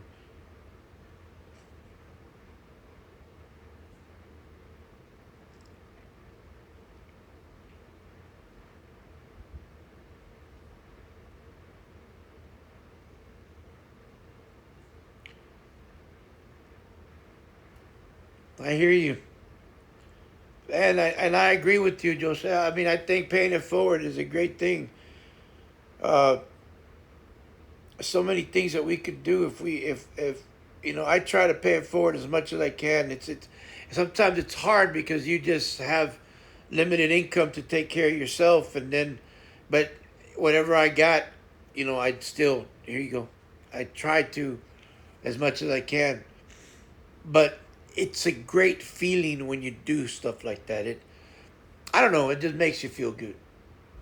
put that smile in my heart, put that smile in my face that I did something well, and that I just know something good's gonna happen. I don't know. That's my feeling. I just feel like, all right, yeah. I snap away and I'm tiptoeing away and I'm singing a song that I don't know how to sing, and 100% of my good friends, that's the best kind of life right now. I am building the house right now, and yeah, I don't need a huge savings, just enough. Exactly. Exactly. Yeah. Y'all love. Yep. Building that house, man. I wish, man, can't wait. Yeah, I mean, you do something well, and you got that little spring in your toes and your feet, and you're just kind of like nothing can bring me down. It doesn't matter. You're like, whatever. I'll worry about that tomorrow because I did okay today. And I think if people keep that attitude, we'll be okay. We're gonna be okay. Yes, I know. And people, if you're watching this, yes, I know there's heartbreak. Yes, I know we go through heart. I've been there. Yes, I have gone through things and I've seen things that you don't want to see. I've been there. Yeah, I know. It's ugly. It's terrible. But it's life, and it's the hardest thing to do,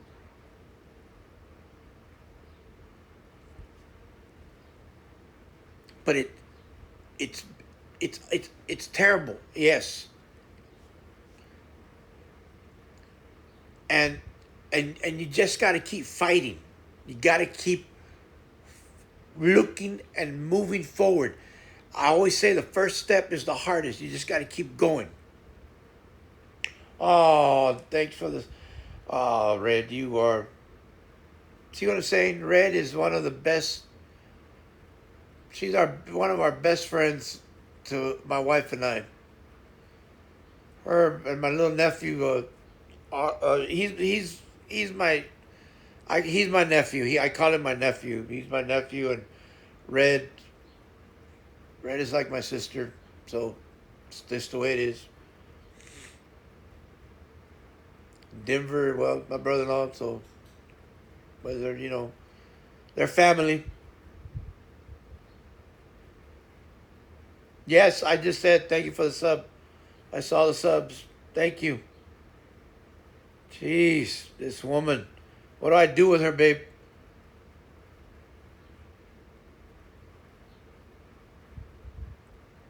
It's nothing but love here, man. I tell you.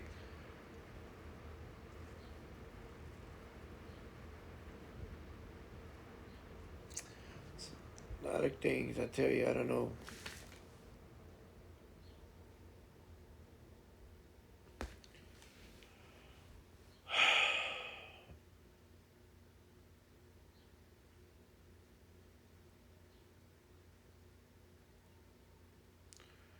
That is so cool. All the subs gifted. Everybody's gifting subs now. Now, boy, I tell you, there's some subs going. Boy, I tell you, there's a lot of subs in the water today. Oh man, yeah, you are awesome. That's awesome job, man. I don't know. Y'all guys are just. I tell you, I don't know. I don't know what I started here, but I started a substation here. Hey, Papa Jojo got jokes. Anyway, just I know it's a no man joke, but sorry about that. But anyway, y'all guys are just loving it today. I hope the time is good. I'm kind of doing this because I wanted to see what if the time is all good because I'll be doing this from on Monday, Tuesdays, Thursdays, and Fridays. Uh, my managers told me to do this. Itza and Red, which is Shadowy Foe. Thank you for spending the time talking to me and making such a. Oh, you're welcome, man. Don't. You are so welcome. Thank you for taking time out of your busy schedule and spending time with me. I should be thanking you.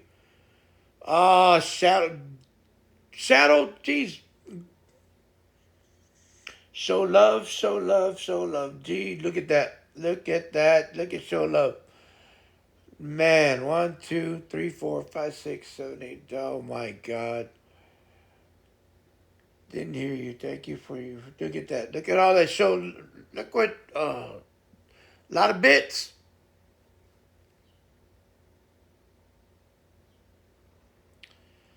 We got some bits. We got some subs. Man, all we need is a drink now. I'll take a Mountain Dew. I tell you.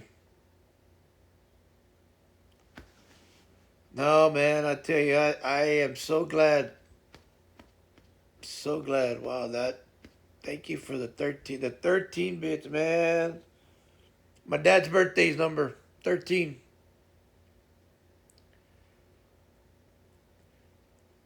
Really appreciate y'all. Everybody that has come in and out. I appreciate y'all coming in and watching. I appreciate the views. I appreciate all the bits. I appreciate the subs. Y'all are awesome. Thank you. I will be doing these uh, on Monday, Tuesdays, Thursdays, and Fridays. I will start 9 a.m. in the morning, Central Time, Texas time in here. We are in Texas, down South Texas, Harlingen, Texas. Uh, this was just testing yesterday and testing today. Well, no, not yesterday. Was it yesterday? I don't even know. I forgot. But we're testing. We're going to be doing it on, like I said, Monday, Tuesday, Thursday, and Fridays. I'll be taking off the Wednesday and the weekend, but I'll still be streaming my other games. Streaming. Thank you. Thank you, Joshua. Appreciate it. I try to. I have great people behind me, which is Red, Shadowy Foe, and then my wife, Itza Marie, 582. They watch over me. They take care of me. Uh,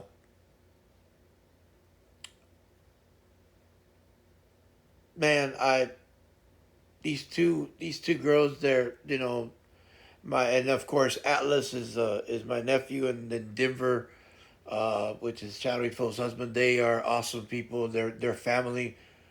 Uh, they always have my back, always. But I'll be doing this. But I also do gaming. I do Rogue. Well, right now I'm doing Assassin's Creed. Uh, I do different types of games. I do Animal Hunting. The Call of the Wild. I do. I do so many. I don't know, man. I do so many games, but I love doing this. This is my favorite thing to do. I had been procrastinating to do this, and uh, I had been wanting to do this, and I tried it a few times, but now I'm going live. One of my other friends, Dragon, she, I love her. We love Dragon, but she's probably asleep right now. Uh, she's the one that told me to call it Cup of JoJo, because I always say I'm gonna have a cup of Joe, but she said call it Cup of JoJo, so this is what we call it, and uh, this is what we're doing.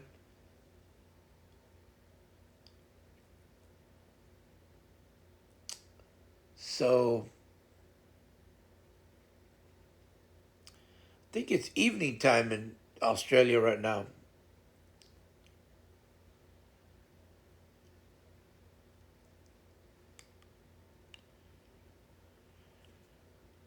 Yeah, I want to say it's probably evening. Let's see, 11, maybe 7, 8 o'clock.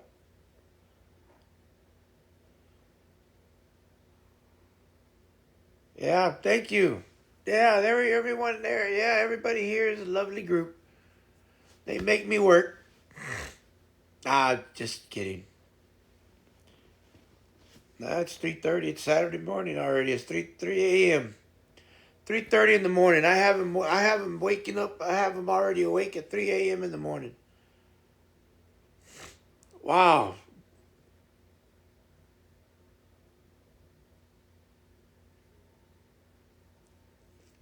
Sorry to have you up so early.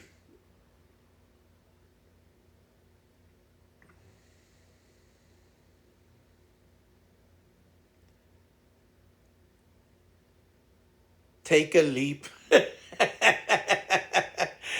Oh, Shadow. I tell you. Oh, Red. Oh my God, Shadow. This is not. This is not Call of the Wild, Shadow. I cannot take a leap. I was so privileged to have met you. Hey, same here. I am once again. We we are the ones privileged to have met you. You are you are awesome, especially for what you do. I mean, all I do is talk. All I'm doing is talking. You have a you have a career that's awesome, man. It's a heck of a career. And here I am having you awake at 3:30 in the morning. I kind of.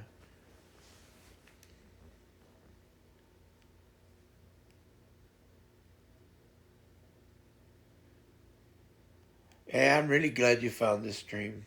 I really am. Oh, thank you with the sign that. Man, I am. I'm so happy that you found the stream, mate. I mean, as you say, mate. As soon as you said mate, I figured you were from Australia. Am I pronouncing your name right? Josha?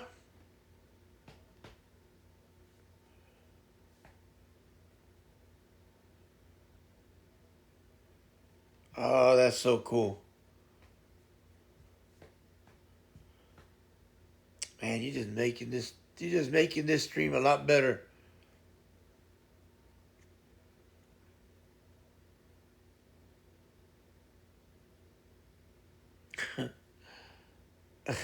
Man, I tell you, you just made me speechless and I talk so much. It's so crazy.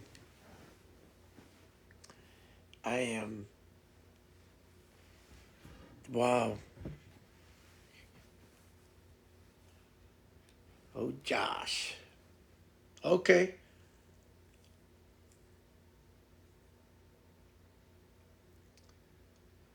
Well, I like to call it the right way, but I have a nephew named Josh. Actually, I have a couple of them named Josh. But I have seven sisters, and I had two other brothers. One passed away, but I have a lot of nephews and nieces. So I guess you could pick a name, and it's somewhere in there. But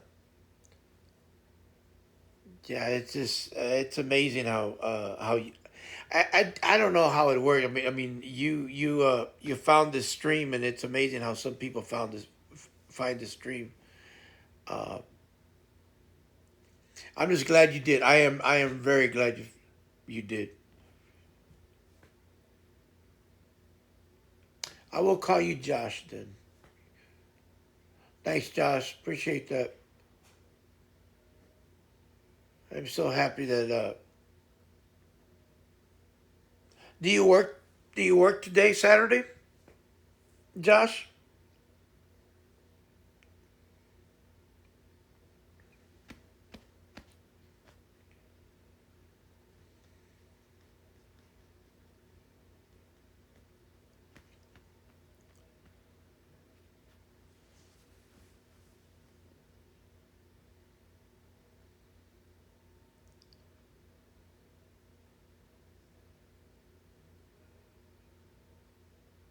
Oh, okay, cool.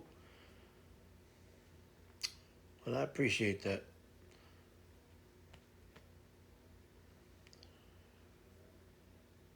Ah, okay. Saturday, Sunday off. That's good.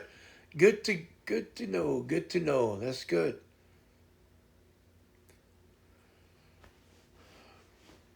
Yeah, I know.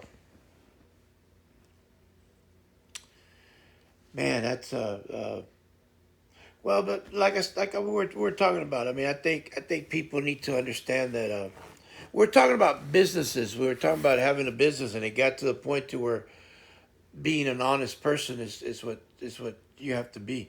10 to 12 hours, hour days, Monday to Friday. But now it's my weekend. Oh man, you work long days, man. That's a lot. That's some long days. Wow, some long days. It's a lot of work.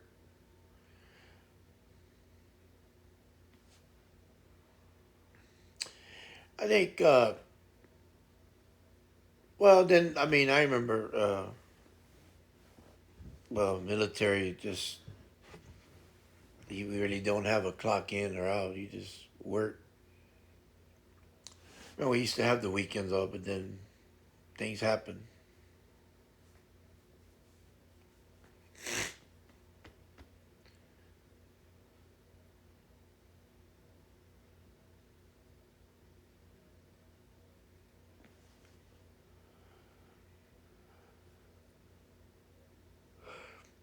Yeah, Red's pretty silly. She has some good one-liners.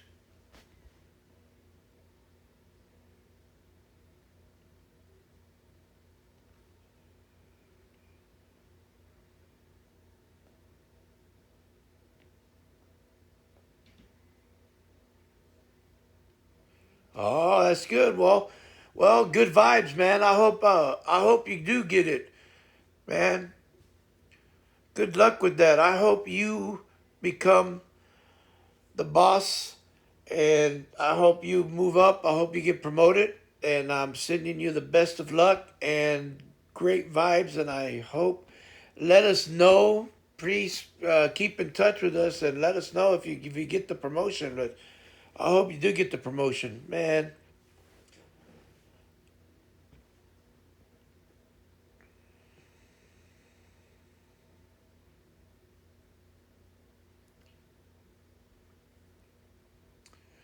Well, if you love silly, you come to the right place.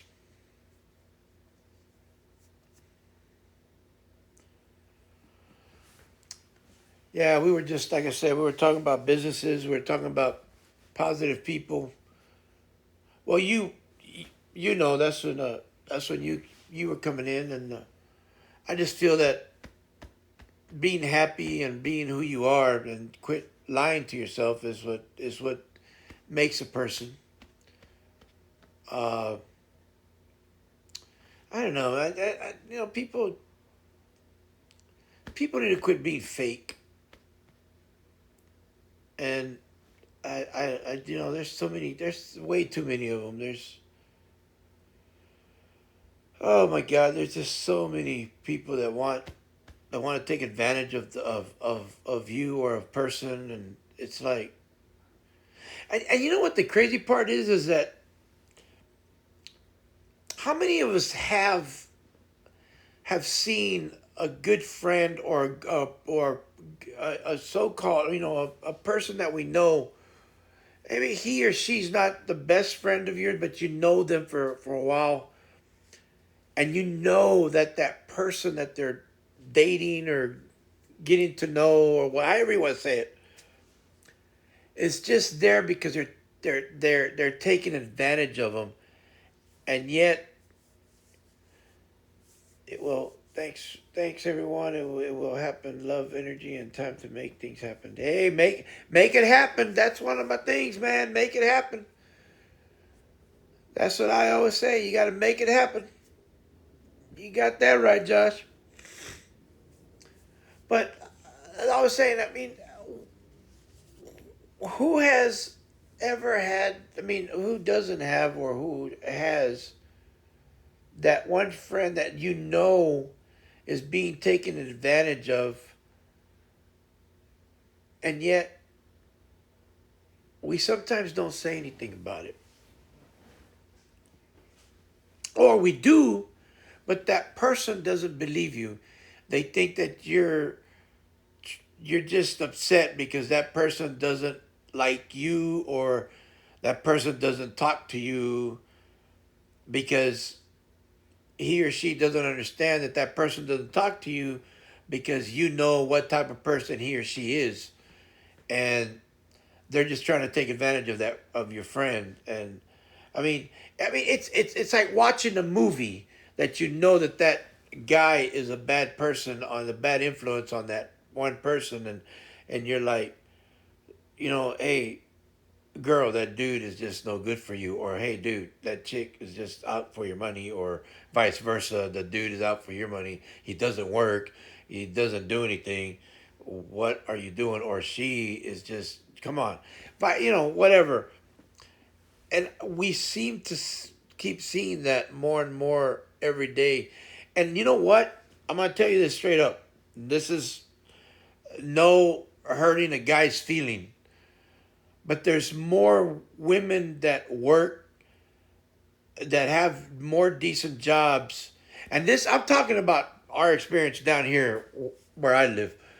There's more women that have more decent jobs than men do, and more men are now being supported by these women. And I'm thinking, what the heck is wrong with y'all? I don't understand. I don't get it. I don't understand. The guy doesn't even try to get a job. I don't. I'm old fashioned. Red and I've talked about this. Eats and I've talked about this. I believe that a man should support a woman. That's mine. Maybe because I'm gonna be. I mean, I'm 58 years old. I'm old school. Uh, and don't get me wrong. I know a woman loves to work now. I mean, it's changed. It's It. I know. I got nothing against that. My wife loves working. I mean, uh, but my thing is that, why is it that some of these men rather have the woman pay for everything than them saying, "No, it's okay. I got this. I'll, you know." And I'm not saying it don't, that the woman can't pay for it. I mean, I'm just saying that, why is it that some of these guys just take advantage of women now that that work and have good money? I mean, I don't get it. I don't understand it. And vice versa. Some women do the same thing. I mean, but I don't know. I mean, maybe I'm just talking crazy. I don't think I am, but that's my view on that. And I think that some people need to uh, realize that, yeah, the world has changed, and not the world. The people in the world have changed, and I think that sometimes we get so far caught up on what we're doing that we take a blind eye to what's happening to your friend, and we just walk away from it. And I can't seem to do that most of the time. I'm a type that will tell the guy or the girl, hey, this guy doesn't work, right? I mean, you're walking into a person that he's never worked, he doesn't do anything. Come on, he's taking advantage of you. You're the one that's making the money, and or vice versa. I mean, now don't get me wrong. There's some women that does that's fine. I mean, there's some women that she doesn't work. Well, that's cool. I mean, that's okay. But she's not asking for anything. She's not, she's telling you no. But if you want to buy it for her, that's fine. That's a whole different thing there. But if she's just taking you, dude, take me shopping, dude, buy this for me, buy that for me, dude, come on, open your eyes. And then she's not being with you. She's never there. She's never home when you call her. She's never. That I've seen happen in the military a lot. Or a dude just spends his whole check on a girl, and I'm like, where's so and so? Well, she said she had. Why are you spending all that money on her and then you never go out with her? Well, no, dude, she's taking advantage of you. And I don't know. It's just people not being themselves, but those people are being themselves because that's just the way they are. Yeah, I only had one relationship where I was the only one that worked, and he would drain my bank account at every opportunity. I was a teenager, and when that ended, I was like, never again. You see, and I understand that. That that you learn from it, and when you learn from it, they. And I remember that when I was young, I had a girl. I was going out with a girl, and every time she was like, "Hey, can I get gas for my car?" I said, "Yeah." I'd put gas in her car, and then all of a sudden I'd call her. I'd call, and her mom. And we didn't have phone. We just had landlines at the house. I'd call up and I'd ask for her, and it was like, "No, well, she just took off with her friends." Oh, okay. Well, tell her to call me back when she comes in. And he was meant to me that I owed him when he quit every job. Get old fast. He get to work, but doesn't it? Since I would my sense to do it, so I'd say I'm providing completely for my girlfriend, though. Been together for 5 years now. She does make considerably more money than. Okay, well, but you see, that's.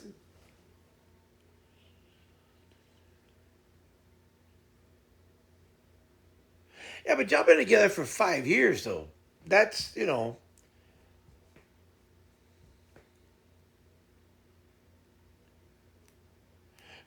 That, I'm talking about like myself when that one girl was talking to me. She was wanting money for gas. She wanted money for lunch. And then it finally clicked. My sister said, "You know she's taking advantage of you, right?" I said, "What do you mean?" I was like 17 years old.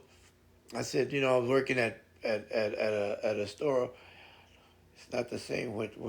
No, but I understand what you're talking about. It is kind of the same because you're telling me that you know y'all are working it out. I mean, y'all are working together though, but that's different. It's the same, but it's different because it's okay there. Y'all been together for 5 years though, dude. I mean, that's okay. I was with this. Well, I thought I was with this girl, but all she wanted me for is to pay her gas, her lunch, and her to go out with her girlfriends. And I never. I saw her once, twice a week, and then it finally hit me. My sister told me, "Dude, all she wants you is for your paycheck. She only sees you on a Friday when you get paid, and Saturday, and you." And then it finally hit me. And I said, "You know what? I don't need this." So she asked me for gas. I said, "Nope." Nope. I don't even want to see you anymore. She got all mad at me and she blamed me for everything that her friends are hating her. And then I said, I don't really care. I finally figured out that that's all she wanted me for. Well, I want to be with you. No, you don't. You don't want to be with me. You want to be with my money and for gas. And then the next guy that she got with about a week later, and I was like, damn, a week later, really? And the guy happened the same thing. And I told him, I said, dude, all she's gonna do is get gas from you and go out with her friends. So eventually, she was known as a chick that stole money for gas from everybody. So they didn't want to see or spend time with you. Yeah, and it was got to the point where they didn't want to see. They didn't want to do anything. I mean, they just wanted. I was like, I want to go to the movies. I want to do this. Nope, she didn't want to do that. She just wanted to hang out with her friends, and I was like, nah. Even her friends were like, I can't believe you don't give her money. I said, well, you can kiss my. I ain't gotta give her anything. Even her friends hated me, but I not that it hurt my feelings because I didn't really care about her friends. But that's beside the point. I mean, they just like, you know, I got taken advantage of. Yeah, and that crazy part, that wasn't the only time I got taken advantage of. Quite a few times I was stupid, but I was young. You know how it is. We young, we 16, 17. We think we're all, and even but of course, it's like I tell my wife. I said, when I first met you, It wasn't about you having a job or anything like that. It's not about that. Yeah, it does. Getting taken advantage does it. Getting taken advantage of sucks. It does because it's not right. But as long as you learn from it, that's my thing. But it happens. The thing is, it still happens, and it happens so easily now. I mean, you would think that people would be more bright about it. I guess that's what I'm talking. That's what I'm trying to say. Why aren't people more bright about it? Because it's happened. It's been happening for so long that you think these kids would be. They're supposed to be smarter than what we were and what I was when I was younger, but it seems like they're how do I put well straight up they're dumber than what I was because they're like oh okay I'm like dude and I tell my son I have a son that's 16 years old no and I tell him straight out and I love him I'll take like my husband didn't have a job when we met because we were full-time college student and then he tried to start a business with his father and got a job in his field. Yeah, but I mean, that is totally different, though. I mean, I mean, but did he try to take advantage of you? I mean, I'm talking about, money wise. Did he tell you you need to pay for everything for me? He was trying to do something and try to get a business going, but he was a full time college student. He was still trying to better himself, you know, like if I made six figures, he would have totally be a house husband because I see how burnt out. Yeah, now okay, but that to me is different because you're okay with that because he's not trying to take advantage of you in the way that he said, "Oh, you need to buy me everything." See, there's a fine line in between that he didn't come up to you and say, "Oh, by the way, you need to buy me everything." No, I tried to start a business. It didn't work. So no, he didn't try to take advantage of you. So that's that you're a strong woman, Red. It's totally different, but because you saw that, you see that you are a person that said, "No, I don't think so, homeboy." Nah, but you were like, "Oh man, you're trying to start a business." Damn, man, I'm sorry. It didn't work, but he was going to college to better himself. You know what I mean?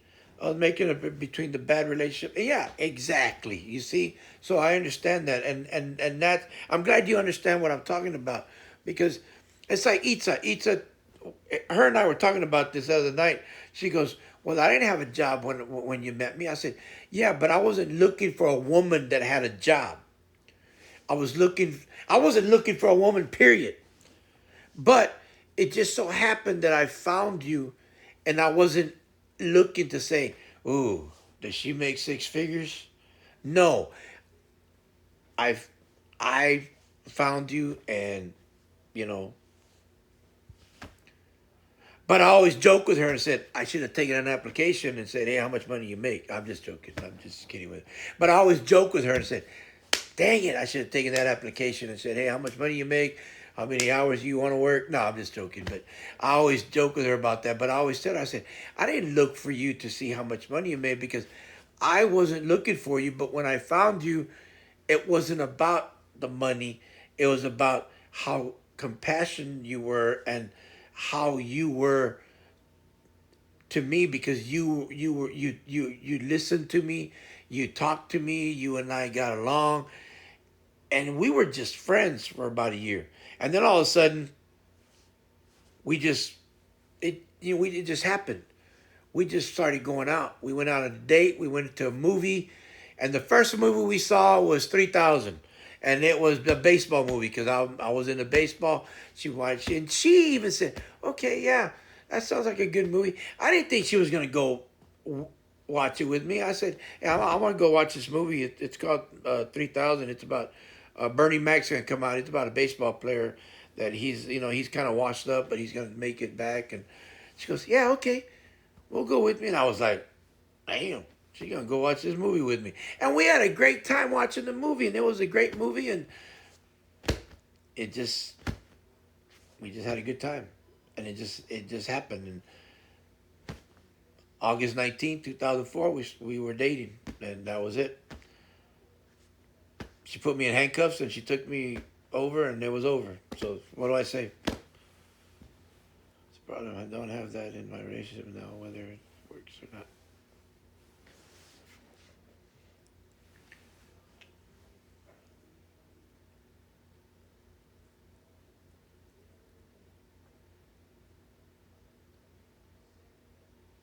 Yeah, I remember the date. I remember the day I went to prison with you.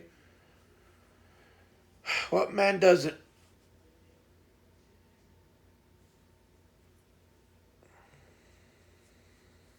He came willingly. Yeah.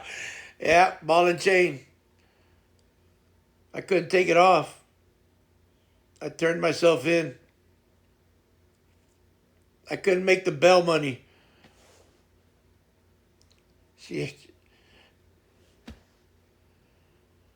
yeah, couldn't make the bail money. No, but like I was saying, I didn't ask her how much, but I understand your point of view, and it was like one of those things that, you know, you just go with what you, with what how you feel. But I think there's an obvious point of people taking advantage of people, and I don't mean just for love, or I mean, well, a lot of it when you take advantage of it, it's it's they take advantage of it strictly for money. I think most people that take advantage of people is strictly for money. I do. I don't know if other people do, but I do. Materialistic people do. I mean, I think a lot of people are just always taking advantage of other people. I hate it, but you can't stop it. But there's always different people in the world. There's always so many different people in the world. And there's nothing we can do about it, whether we like it or not. You know?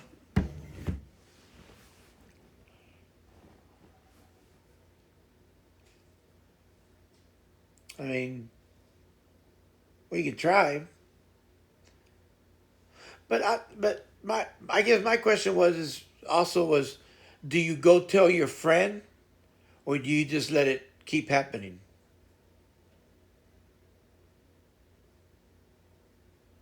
No,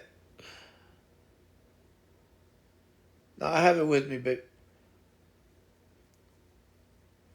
now my thing is, like I said, do you tell your friend, or do you just let it keep happening, or do you tell that person that, whether it's a real close friend or not?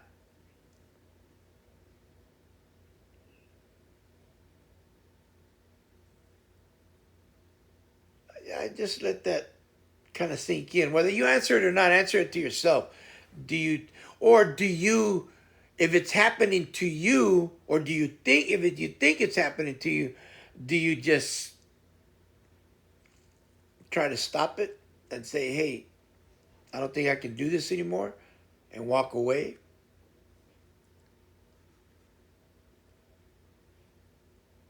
Tell you, y'all two are like peas in a pod. Not, do y'all just do, I mean, I don't know. It's a choice that people don't make. Sometimes people stay in a relationship and don't say nothing. Oh, I totally tell. I couldn't live with myself if I didn't say something. See, that's me.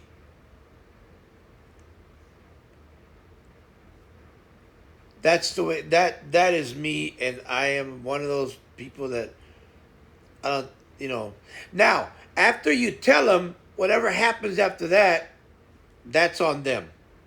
There's nothing really you can do if she or he keeps on with that. But don't come crying to me. Now, I would, don't come crying to me if something. Yeah, my moral compass keeps me up at night if I don't. And it's so sad that I have that moral compass that now, I, like I was saying, once I tell them, and if they don't do anything, that's on them. what do you want me to do? They're they're they're grown. Like my wife, like my brother-in-law says, they're grown ass people. I'm a grown ass man. That's so are them. So I can't do anything about it. Which it's like saying if your friend was cheating on her husband or her boyfriend or vice versa, the boyfriend was cheating on his wife or her husband, would you tell the wife or the husband? It's the same thing. I would go and tell the husband or the wife right away, hey homegirl, your husband's cheating on you or your wife is cheating on you with your best friend or with the guy or whatever. Boom. That's what's going on. Same thing. I tell him straight up.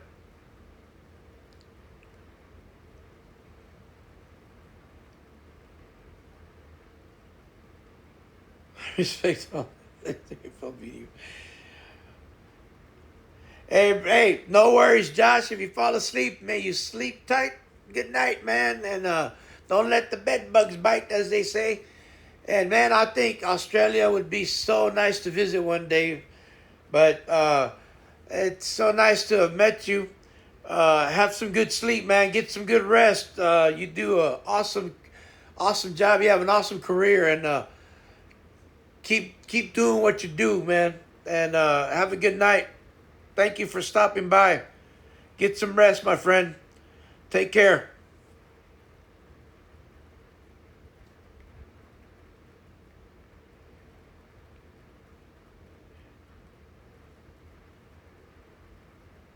Oh, that would be awesome. That would be awesome.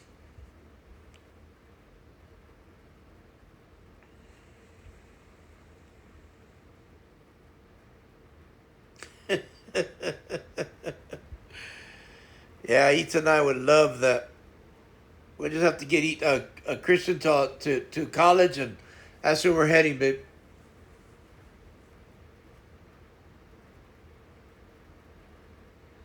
We'll we'll kidnap Red and Atlas and Denver and take them with us.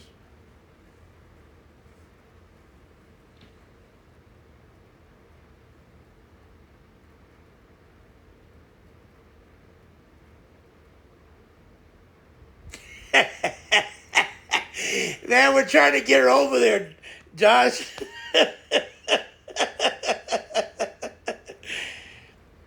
Josh is all like, "Yeah, I just have a black mamba for a pet."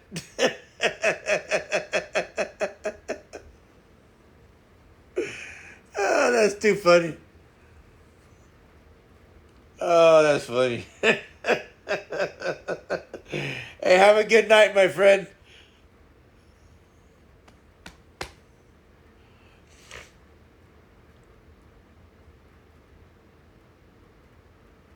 Oh my God, that's funny. That's way too funny.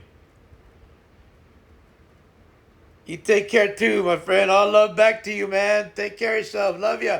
Have a good one. Good night, mate.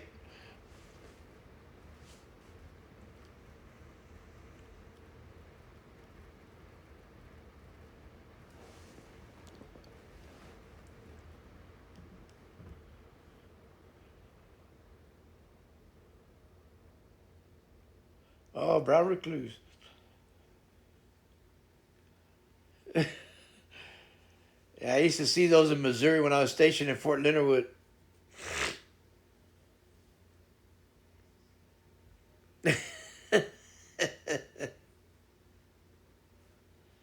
Yeah, those brown recluse are bad.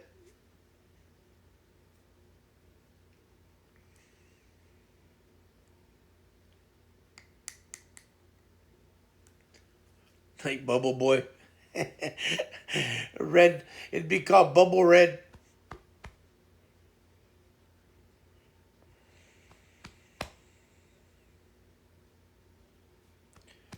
Oh my God. Yeah, those things are bad. Missouri had them so bad in Fort Leonard Wood. It was bad. Gotta make sure we shake our boots before. Watch out, Red Bubble. Red Bubble coming through. Bowling down the hall. Can just see Atlas. Let me throw mom down the hall.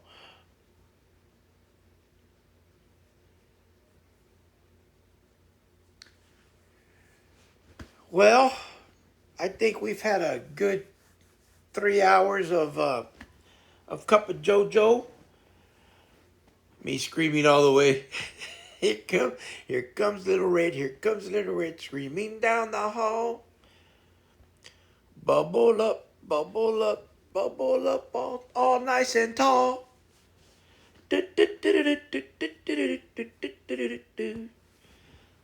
Taking everyone out like the boulder, like, oh, from Indiana, man, that was a good movie. Indiana, the original Indiana Jones. That was a funny part too, when the boulder came everywhere.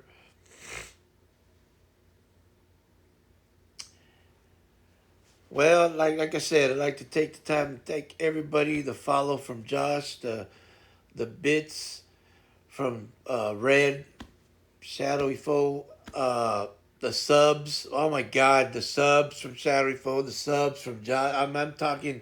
We had subs, we had bits, we had chips, we had fish, we had everything to talk about under the sun. We had cheaters, we had everything. All we needed was bikers.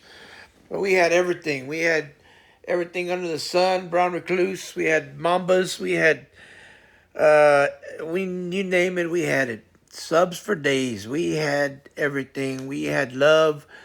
We had great support from everybody. I want to thank everybody that stopped by. I want to thank everybody that has viewed the other uh, Cup of JoJo in the morning. I mean, I love doing this, as y'all can tell. Uh, I'm not really, I don't really have a standard thing to start off with of what I'm going to talk about. Uh, can we get some wings? Oh, I wish we could get some wings. We need some wings. I think I need to start getting where I have a plate where I can eat while I'm talking to y'all, because this is so interesting. I can do this all day, every day. Uh, oh, yes, the Parmesan garlic. Babe, you know what you need to order today? And lemon oh my God. Itza, quit talking. Jesus, woman. My stomach is growling. Oh, yeah, I ain't lying either. Oh my God, settle down, homie. She's laughing. I hear her laughing from the room. Oh man, but it has been a joyful, awesome morning. Red, I love you so much. You are awesome. Atlas, Denver, y'all are, man, y'all have a great mom and wife. I want to put that out there, Red.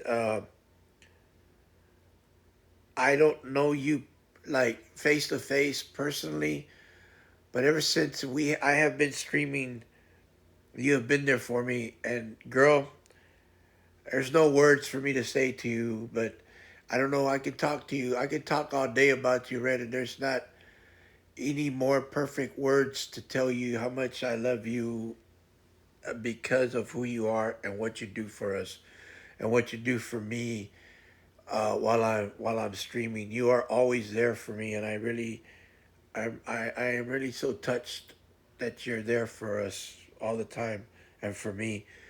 Atlas is truly like my nephew.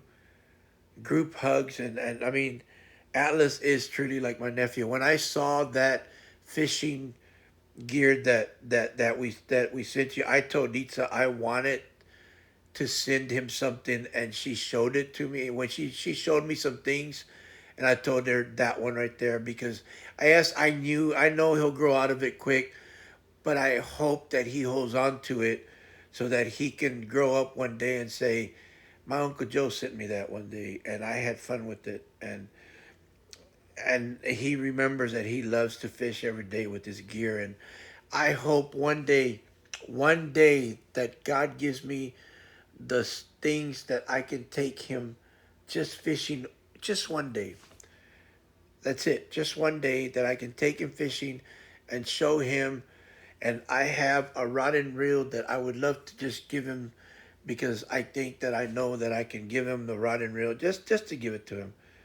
And there, little booklets inside that he finished his first letters in. I think that's something that he can keep forever and say, this is what I learned about fishing. And I know I can teach him some things and how to tie a knot on a hook, how to hook a fish, how to unhook a fish. I mean, there's just things that, yeah, I would love for him just to teach him. And I like I did Christian. It's just something that warms my heart. And you of all people are awesome. You're like a sister to me now, and but there is that one thing that I want to talk to you and Itza with me, but I want to talk to you so I can explain to you what I was talking about, and I want to hear what you think about it. I know you're intrigued about it, but it's just got to be for the right people to hear it, and I think you and Denver may just be the right person to hear about it. It's it's just something uh,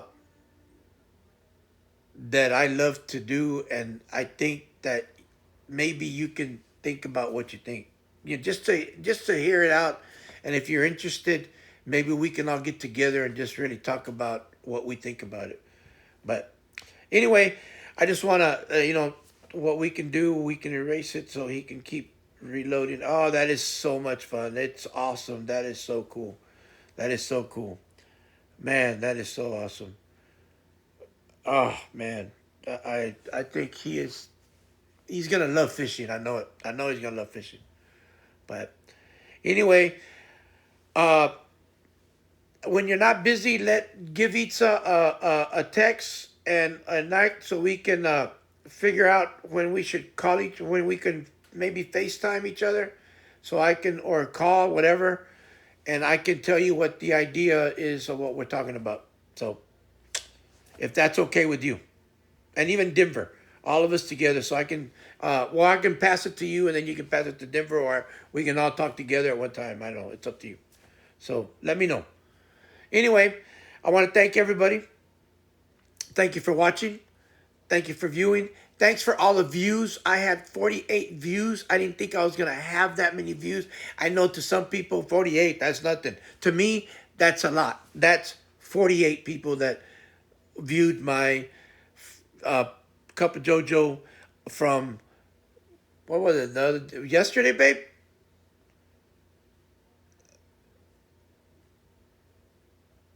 Okay, that's fine. No, that's fine. Let him finish his projects. Uh, but I don't know, when was it, yesterday, the day before, from the day before that I did it. So yes, that's 48 views that I did. So that's just stuff that from Wednesday. So I like I said, I want to do Monday, Tuesday, Thursdays, and Fridays. So he has a deadline with the learning he's doing. No, let him do it. Let him do what he has to do, and then but maybe you can take a look at it. I know you are the one that wanted that has had the business that you wanted to do. Maybe this will intrigue you and what we're talking about, and you know I don't know. We haven't met somebody that wants to be in the business as much as you do. So I didn't even think about it till today. So, but anyway, thank y'all. God bless y'all. Love y'all. Thank you for all the views, and thank you for coming by and checking out my stream. Until Monday, I will see y'all then.